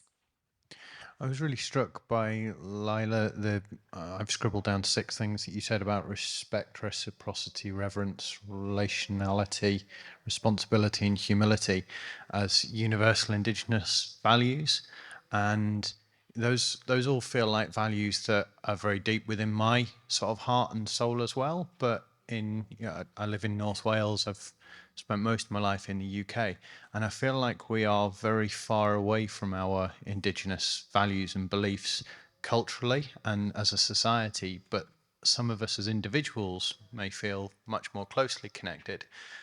And on that concept of time, I wonder if any of you can speak to how we reach back further through time and through much more sort of muddied waters, I think, to reach back into either the Celtic or, our true Indigenous values and beliefs, find them and bring them to the forefront. Thank you. May I invite Geraldine maybe to comment on that, and Mac, because I know that's a big part of your work. Geraldine, would you like to speak to that? Start every morning with a little ritual yourself. Place in your altar, in your new altar,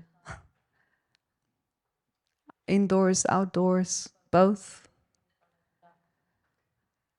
the 4 elements of life represented in what is meaningful to you today.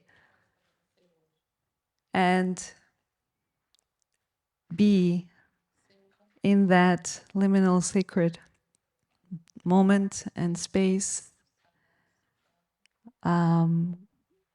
Speak to the 4 elements, speak to the divine, name her, him, they, how you can name them today. Yes? And do this regularly, and suddenly you're going to be receiving insights. You're going to be wanting to write or sing or hum or bring, there's going to be so much energy that's going to be flowing through you that you will be feeling very emotional about, like, really embracing and really firing up that fire in your heart, and things will start to manifest for you, and masters, tutors, mentors, or even ancestors will come through and show you the way. This is what happened to me. It happened while I was with my Shiye in my womb, that I was told, all that linear way of understanding the Maya calendar is wrong. And so I went to the Temazcal. This is the sweat lodge that I was very privileged, but it's very common with Mindahi. Being with Mindahi, well, his brother-in-law has a Temazcal in the community. And I just said to that voice, show me, I want to help. And I just received the image of the moon. I worked with the moon 3 years until Dansaki was in my womb, and then Venus showed up.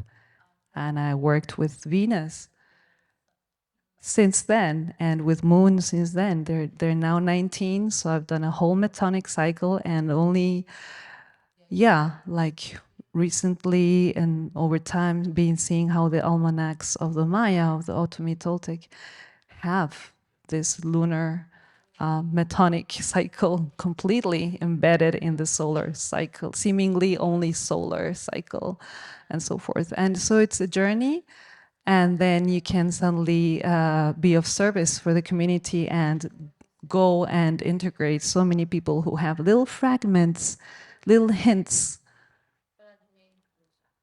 that, little messages that can build this great new cosmovision.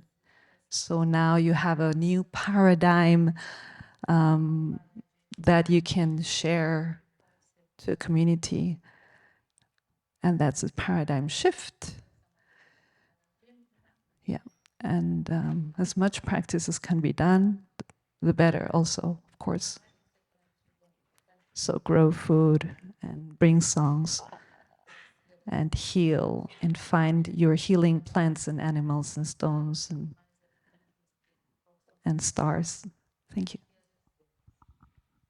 Geraldine, I want to go to Naini because we haven't heard from you yet, and I'd like to add in a question. I know we're adding in quite a few, but there's a lot from the online audience. And the question is, who are the original custodians? And it is a question about how is indigenous defined? And Mike, I'll go to you on that as well. And about what does this mean? Who do we need to listen to? And to me, this question also goes back to how do we bring that traditional knowledge and into today, and how do we start to build those bridges? So could you comment on that, Naini? Eu vou responder também já respondendo a ele, tá? I'll answer also the question over there.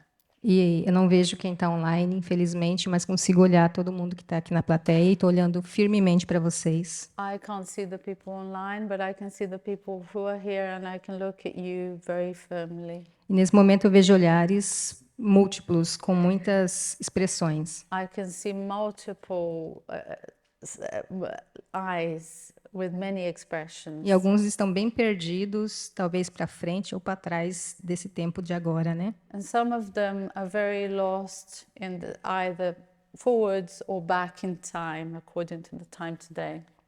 Isso é bom. And this is good. Eu costumo dizer que no fim do dia de hoje, ou vocês vão ter um sono muito perturbado, ou terão sonhos que talvez nunca tenham tido. I used to say that perhaps by the end of the day, you're going to be very disturbed and may have dreams that perhaps you've never had before. Que isso já é uma codificação desse conhecimento. This is already a codification of this knowledge, a deciphering of this knowledge. E eu costumo também perguntar o que vocês pensam que vocês estão fazendo. I also ask, what do you think that you are doing? E perguntar o que vocês pensam que estão fazendo abre muitos caminhos e possibilidades de reiniciar os processos. And to think about what you think that you are doing also give us pathways to restart. Porque remexe em lugares que às vezes parecem estar vazios ou já preenchidos desse momento que é a pergunta feita, né, pela internet. Because this touches places which may be empty, already fulfilled by things which are part of the question made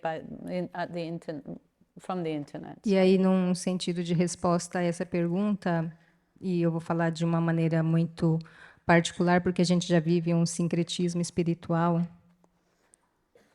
And to answer this question, I'm going to speak in a very specific way because we already live in a very special, specific syncretism.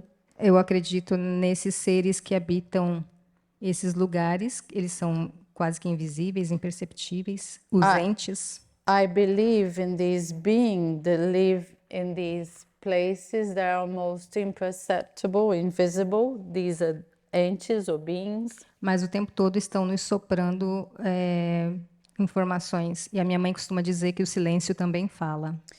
But they're all the time whispering to us certain information. My mom always says that the silence also speaks. Então, nós acreditamos nos espíritos, nos entes do vento, do arco-íris. Existe arco-íris aqui? Existe, né?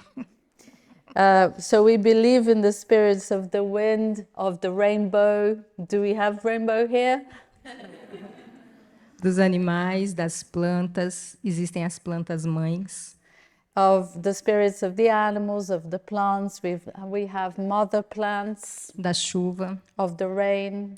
E todos eles têm esses entes que nos vão mostrando como o mundo vai circulando.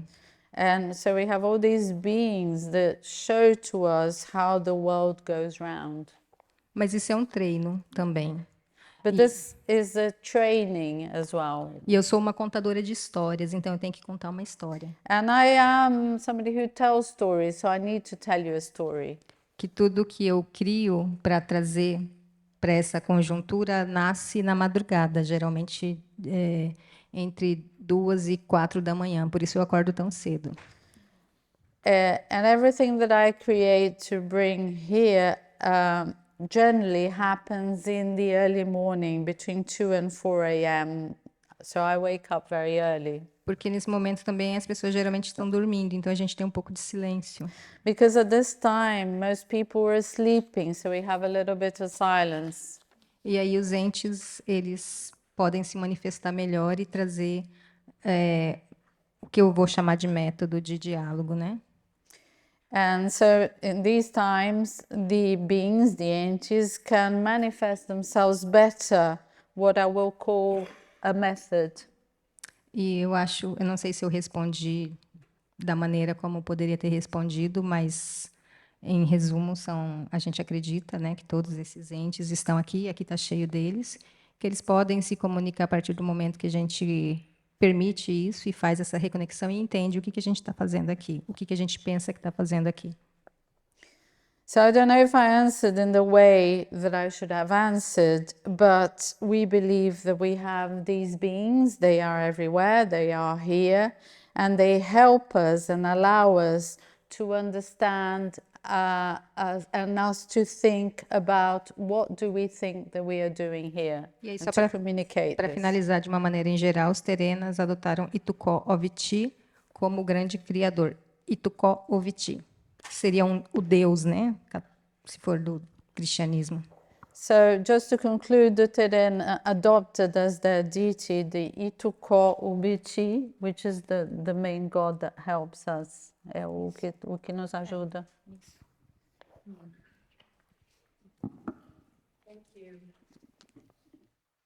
Mag, can I ask you to comment as well? Because I think a lot of some of the themes that were woven in some of these questions about how do we go back, who are the original custodians, who do we listen to, how do we recover what was lost, may resonate with a lot of people who are here in Europe and who did not grow up in indigenous societies that are still identified as such. Can you comment on that? So this, I think it's 50 years since a little bit more, since I began to inquire and realize really the teachers that I wished to have, I'd never had. And that those teachers were indigenous people because they seemed to love all the things that I loved. So I leant towards them. And over many years, again and again and again, it came back. In the end, Mac, these are not your ceremonies. This is not your culture. These are not your stories. the best we can do for you is to help you open the door, prise open the door to the journey to your own indigenous past, and then initiate your own conversation with our Mother Earth, as it were, with life. And that can feel extremely daunting because it appears at first sight like a blank sheet, or it can also, it can also feel extremely exciting because that's an adventure. And then I think there becomes a process of unlearning, because there is a lot we need to unlearn, and be brave enough to really take a look at the assumptions upon which we base so much of the way we perceive the world, which does not mean we throw everything out. It's just that means we're brave enough to question and examine and explore and have some kind of clean out, as it were. But in the end, all religions, spiritual traditions, it seems to me, have begun through relationship, strong, profound relationship with nature. And so if we shift the way we perceive and begin to understand that we are walking through a classroom and that life is forever seeking to teach us and to touch us and to help us sort of feel that we belong and are truly part. When people come to our valley in Devon, you know, people sometimes ask about the contents of one of the main program we run called The Journey, or the flagship program. They want to know what we're going to do before they pay the money to come. It's very understandable. But we say, no, sorry, we can't tell you. One of the reasons we don't tell people is because it's utterly banal. And they would never come because they think, why would I bother coming for that? But basically, we sit down, and there's a fire. And the only sensible way to sit round a fire is in a circle, isn't it? I think that we all get equal share of the warmth. And then we say, how are you feeling? In third person, and we got tears. And all kinds of stuff starts pouring out. People are treated with respect, with love, with, you know, they're folded in. Everything we do, we try to do with some beauty. So there's a sense of profound care that moves through it. People begin to notice dreams that they didn't before, so we share them. We don't get attached to these things. We ask questions like, how does this make you feel? And all sorts of things happen. We ask people to share their story. And out of those stories comes so much joy, so much pain, so much trauma, so much, all of it. And we realize that most people like to present a sort of a presentation of themselves that looks as if they're kind of okay. And understandably, it's, you know, sometimes an unsafe world to do anything different. But if you create an environment where they're willing to begin to sort of shed some of that, this glorious moment happens when the more full, complete human being begins to reveal themselves, and the fear eases away, and laughter ripples, and everything becomes possible. So I think in the end then, we need to do similar things to such that we did last year, which was we asked all the people in our community to go and gather blackberries. Brambles are ubiquitous across all of these islands, and they are a sort of gardener's nightmare and all the rest of it. But as we begin to think of it, we realize that it's the brambles that reach over bare earth and try to protect it. It's the brambles that harbor the young trees that are growing through, protect them from being browsed. It's the brambles that offer this cornucopia of flowers to all of the insects that are pollinators that are using everything else. It's the brambles that yield this extraordinary sort of feast of berry. And so we gathered, everybody brought brambles from their place, crushed them, got the juice, and then we mixed the juice and we drank the juice in celebration of the wild spirit of these lands. And out of that came song. So we're working right now on, if we spent time by the ocean, in the mountains, with the forests, If we really tried to feel in what song might emerge, how might we give voice to this? And so we begin to sing. We cook together. We make things together. We create a ceremony, if we can call it that, which is simply an illustration of our love for this earth.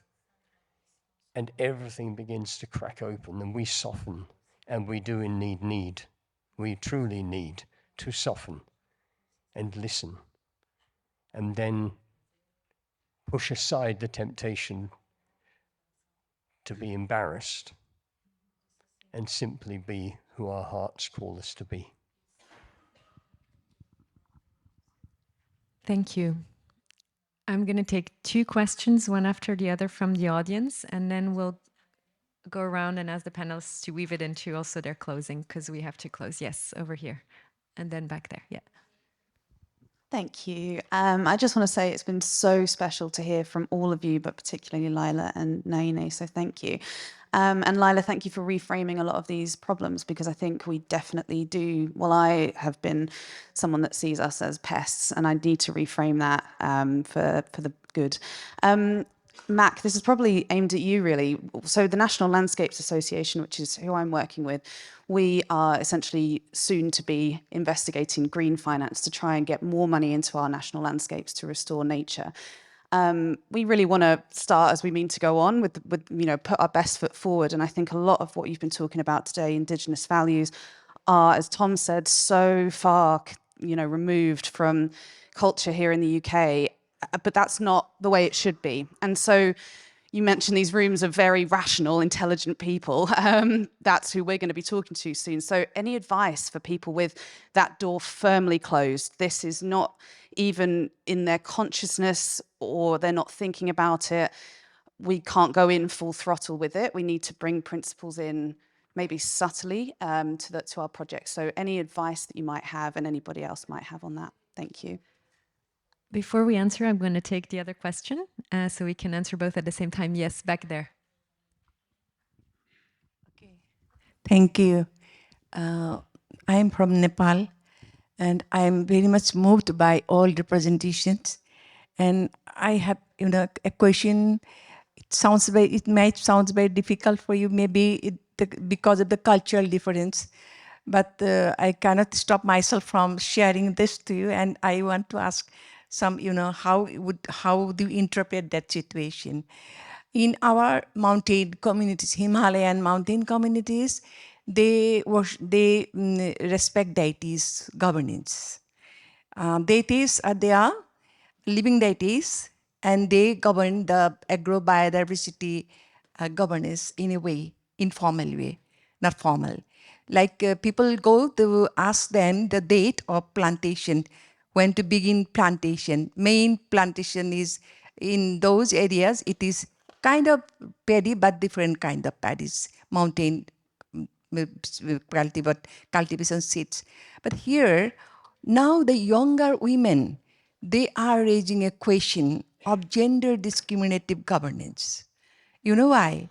Because in those communities and in Nepal mostly, during the menstruation period of girls and women, they are not allowed to, not in all areas, but on those areas, deity governs that women must not touch plants, any green, any seeds, because they are impure in those days.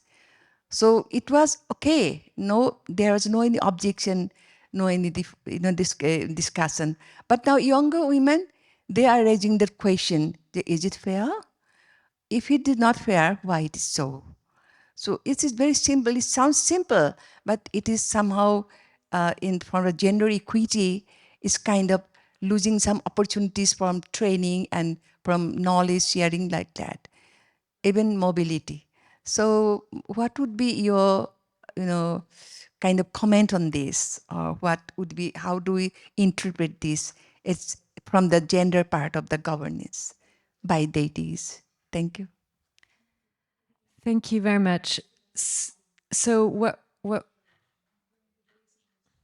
Yeah, I can try to.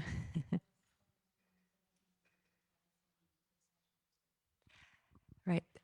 So what we're going to do, because we are at time, so we're going to give each one of you a final word where you can both address the questions and then add any closing comments you'd like to make. And I think particularly focusing on action. I mean, action, you've already given a lot of examples of how do we weave these little threads, right, of reconnecting to nature and everything that we do. And I think each of you has shared some of that.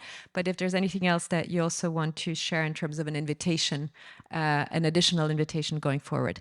And the two questions were, just to recap, one on how do we bring this to people whose doors are shut?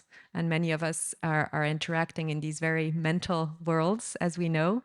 And the other question is around the gender roles and how these gender roles are changing, or the kind of the dynamics of gender in this kind of confluence of traditional knowledge, indigenous knowledge, and scientific knowledge, and kind of the modern world, how these come together and what it means for gender in that context.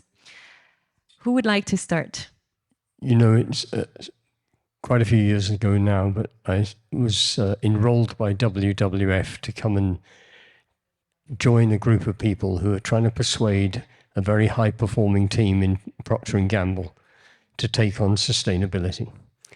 So, of course, they did what we'd always do. They brought in the best minds and the best sort of research and all the rest of it in order to illustrate and support their argument that this team, who are the sales team, should really buy into the concepts of sustainability. They were very rational, you know. They were they were smart, and they were very driven, and they liked succeeding. So they're pretty typical, really. And it was very clear from the beginning and all the way through the whole thing that we were failing. It didn't matter what evidence or what research was presented, they weren't interested. They just said, look, give this to the sustainability department or something. We just like flogging stuff and hitting targets and all the rest of it. So in desperation in the final hour and a half, I asked the coordinator thing if I could just bring that first question that I shared with you to them. And so we got them back in the room, and I asked them to sit in a circle. There were some groans and some sort of, you know, what's this weird shit going to happen now sort of thing. Got them in that circle.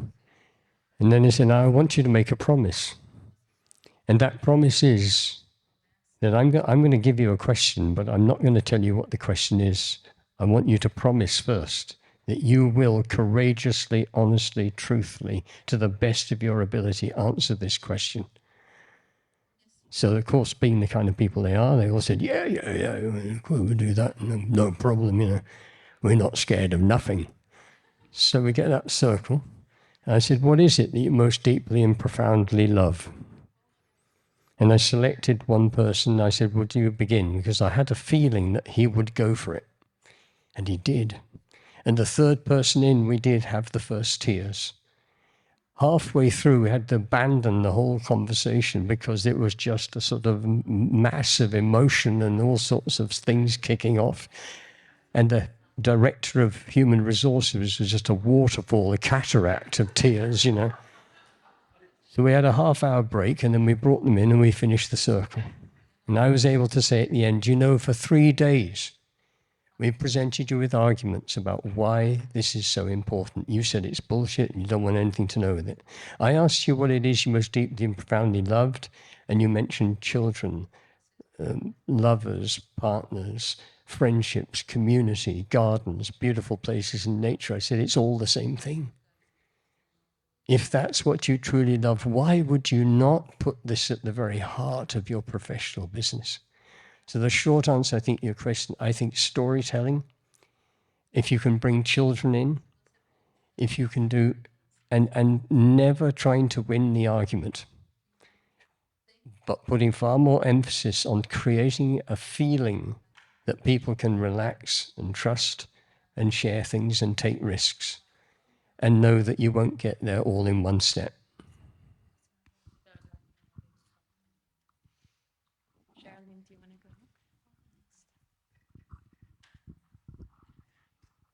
I would add,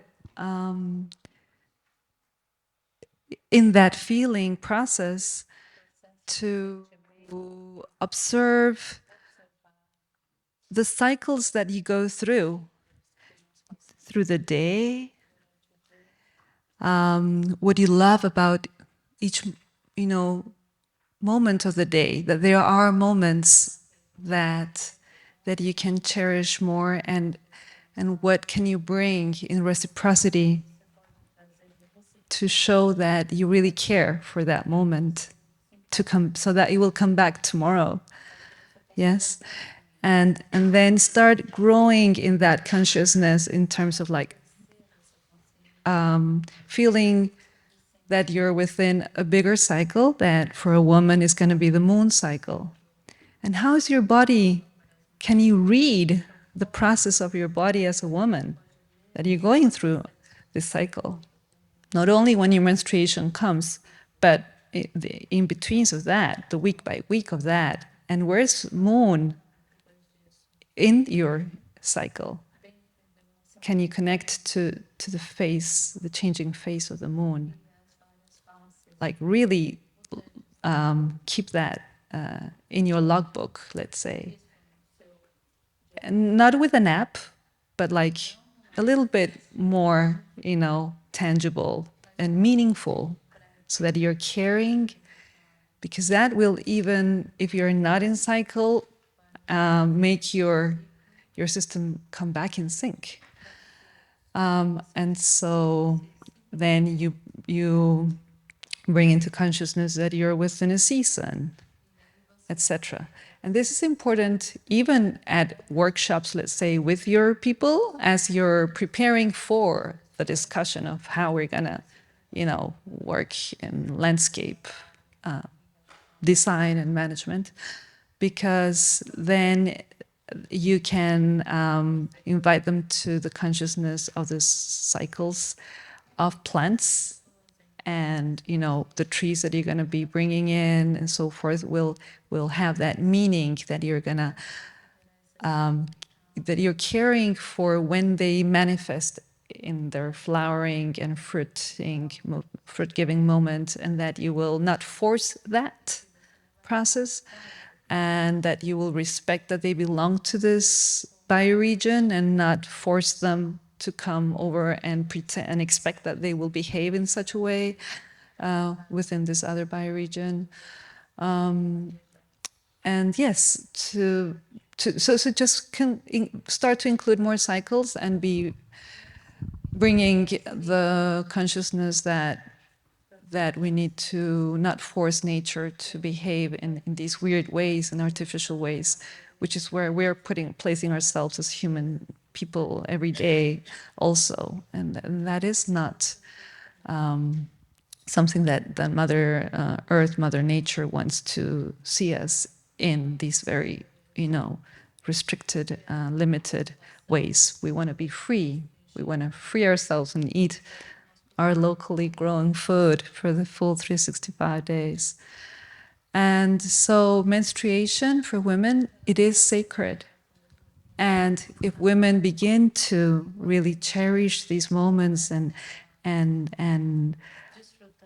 connect deeply with their body and their system, they will come to an understanding of why those 3, 4, 5 days are for them to be with themselves and with Mother Earth, related in another way that is not about going and picking food, or there's certain things that indeed it's better that she doesn't do in those days, and she will be participating in the giving. She's giving her blood and really practicing that. You can do that, and she will feel empowered and connected and participating in the process of life giving also in that way. Thank you. Thank you, Geraldine. Yes, Laila. Yes, thank you so much. And thank you all for holding so much space for this. I wanted to touch on your question and also yours briefly. I think the more shut out people are, the more they gravitate to these things, actually, because the more they've been thirsty for it. That's my experience anyways. I remember giving a speech at Massachusetts Institute of Technology, which in the US is the most rational, the most reductionist engineering school in the country, very fancy, you know. And I literally got on stage and all I said, well, I said other things, but the main thesis was love is the greatest technology. I said, we have sending these rockets to space, but we can't feed people who are hungry. And they just went wild, you know, they like standing ovation. They like remember me forever. I'm like, really? All I said was love is the greatest technology. And they're just like, oh my God, what is this? What is this idea? You know? So you never know. You never know what these people are. I shouldn't say these people. I mean, I'm one of those people too. We're all just hungry for something real, you know, I think, no matter who we are or where we are. And when someone gives us a flash of that, it just reminds us what we're here for. Whereas if you talk to a poet who's in it all day long, you can say, and they're like, oh yeah, I already know that, you know. And then to touch on your question, you might not know it, but I'm actually quite a bit Scottish. And my father is mostly European. And so I've done a lot of soul searching, you know, and I feel like the Welsh are like the Native Americans of Great Britain, you know? Yes, where's my Welsh at? And I think the Scots are due reparations, okay? I asked an Englishman that one time. I was like, so when are you guys gonna give the Scottish reparations? He's like, what? But in the last chapter of my dissertation, I talk about many different instances where a power dehumanizes another people. And it starts out with the Irish, the Welsh, and the Scottish. And the things that the British Empire said about these groups is verbatim what they said, what Americans said about Native Americans. They're barbarians, they're savages, they like trees, they live in the woods. Ew, you know? And one of the big quotes was, the Irish despise the civilized life. They'd rather live in the forest, and they don't even want to pay taxes, and they don't even have roads. And, you know, it's just the same rhetoric of dehumanizing a group, which coincidentally, you want all of their land. And dehumanizing them makes that land seizure a little more legitimized, even for yourself, for your own mind. So, but beyond that, in Germany, they found a little figurine, a clay woman, which is believed to represent the sanctity of the earth and the sanctity of women. And they radiocarbon dated this little clay figurine, and it was 40,000 years old. And so that's how long our people, I say our, I'm putting my white girl hat on, which you might not know I had. That's how long our people have been honoring the earth and honoring women. And we were a goddess people. We were a goddess culture that deeply honored the feminine. And when you think about Coyote, this trickster spirit that really likes to tear stuff down, that is close to Creator, it really attacked Europe really bad. I mean, we're talking 2,000 years of open warfare. We're talking the Black Death wiping out a third of Europe overnight. We're talking the burning of women alive. We're talking about torture chambers. We're talking about famine. We're talking about the prohibition of the Welsh language until 1920s in public schools. And the only way you could get, they would put a block of wood around your neck, which said WN, which stood for Welsh not. If you were caught speaking Welsh, they put a block of wood around your neck. And the only way you could get it off your neck is if you caught another kid speaking Welsh. And this is how they tried to humiliate the Welsh language out of existence, or Cymraeg, did I say that right? Cymraeg. But it's making a comeback now, this language. And so all of these things are the attempts of Coyote, in my opinion, to really destroy something beautiful. You know, Coyote has limited energy. Why did it spend so much energy on Europe? And I believe it's because there was something so beautiful here. And there's a book called The Chalice and the Blade, written by Rian Eisler, that documents archaeologically the transition from a chalice culture, which is in Europe, one of abundance and communion and sharing, to the blade culture, one of fortification, defense, warfare. And she proved very clearly through archaeology that there were many peaceful societies in Europe and across Europe. And she said, we can live this way. We are not warlike. That is not our nature. That is a pattern that arose and creates cycles of itself, but that's not who we are. So I would just really believe in your indigenous roots, whether you're from Africa, whether you're from Europe, whether you're from Asia, whether you're from Australia, Pacific Islands, North or South America, all of us have these indigenous roots. I believe every single one of us. And all of this examples I gave about keystone species of human beings, we find that in Norway. We find that in Ireland.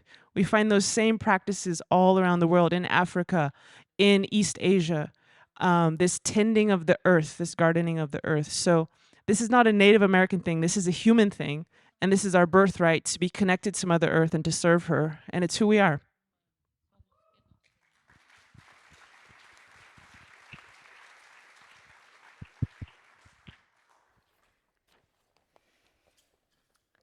Eu estou tentando organizar uma melhor maneira de falar, porque senão eu passaria muito tempo falando aqui. I'm going to try to organize a way of speaking, because otherwise I'd have to spend a long time speaking. Então, eu acho que eu vou falar com duas perspectivas. I'm going to look at two perspectives. E que eu percebi que muitos de vocês estão com uma preocupação de buscar essa origem ou essa raiz indígena.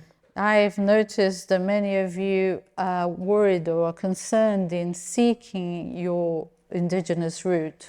E que não necessariamente a gente está aqui para dizer a vocês que vocês precisam ser pessoas indígenas. And we're not necessarily here to tell you that you need to be indigenous people. Mas precisam ser pessoas com memórias. But you need to be people with memory.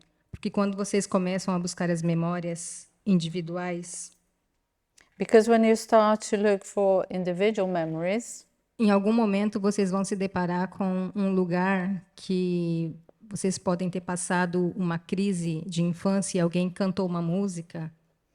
Because you will find a place somewhere where, for example, as a child, you may have gone as a crisis and you will hear a song. Sacudiu seu corpo, movimentou o seu corpo. Which will touch your being, your physical being. Fez algum tipo de comida boa e gostosa. Somebody made some really nice food. Que pode ter sido a receita de um vô, de um bisavô, de um tataravô. Which could have been the recipe of a grandparent, a great-grandparent, or a great-great-grandparent. Isso é ritual e é tecnologia de bem viver.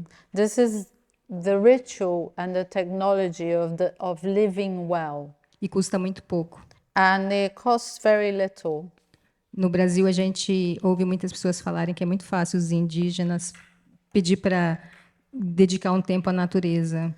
In Brazil, we say that it's very easy for people to ask indigenous people to spend some time dedicated to nature. Mas os boletos estão chegando todo dia, né, para pagar. But the bills are coming every day for us to pay.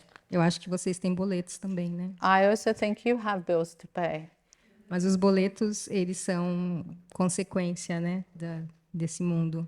But these bills are a consequence of the world. E até para enfrentar os boletos, a gente precisa ter tecnologias de bem viver. And even to deal with these bills, we need to have this technology of living well. E no encontro que fizemos na Alemanha, 90% das pessoas falaram que ficam bem quando cantam e dançam. In this meeting we had in Germany, about 90% of the people said they felt well when they were singing and they were dancing. 10% quando vai na terapia. And 10% when they go to their therapist. E isso custa algum recurso. And this costs some money. E é um recurso bem aplicado. It's a well-applied resources. O que eu estou tentando dizer é que vocês escavem em vocês as boas memórias. But what I'm trying to say to you is that you dig within yourself for those memories, those good memories, Memórias rituais. ritual memories. E que peguem tudo que vocês estão produzindo agora, que a gente está ouvindo falar que é racional. Eu cheguei aqui com todo mundo falando que vocês são racionais. And that you get everything that you're producing now, all this rationality, everything that everyone is saying here is that what you produce is rational. E tentem fazer a conexão com o que ouviram e com o que vão ouvir a partir de agora, porque vocês vão começar a prestar atenção cada vez mais em tudo que vem do lado de cá. And try and connect with everything that you've heard now and everything that you hear from now on, because you hear a lot more and pay attention a lot more to what is coming from this side. E, por fim, vocês vão tirar um tempo para escrever isso de uma maneira muito fácil, para que qualquer pessoa entenda. And finally, you're going to find a time to write this down in a very easy way so that anybody can understand. E sozinhos, talvez vocês não consigam, então se reúnam com outras pessoas que se sentirem tocadas. Alone, you may not be able to do this, so get together with other people who also feel touched by this. E aí eu espero receber notícias de vocês no Brasil. And I hope to be able to hear some news from you in Brazil. Obrigada. Thank you.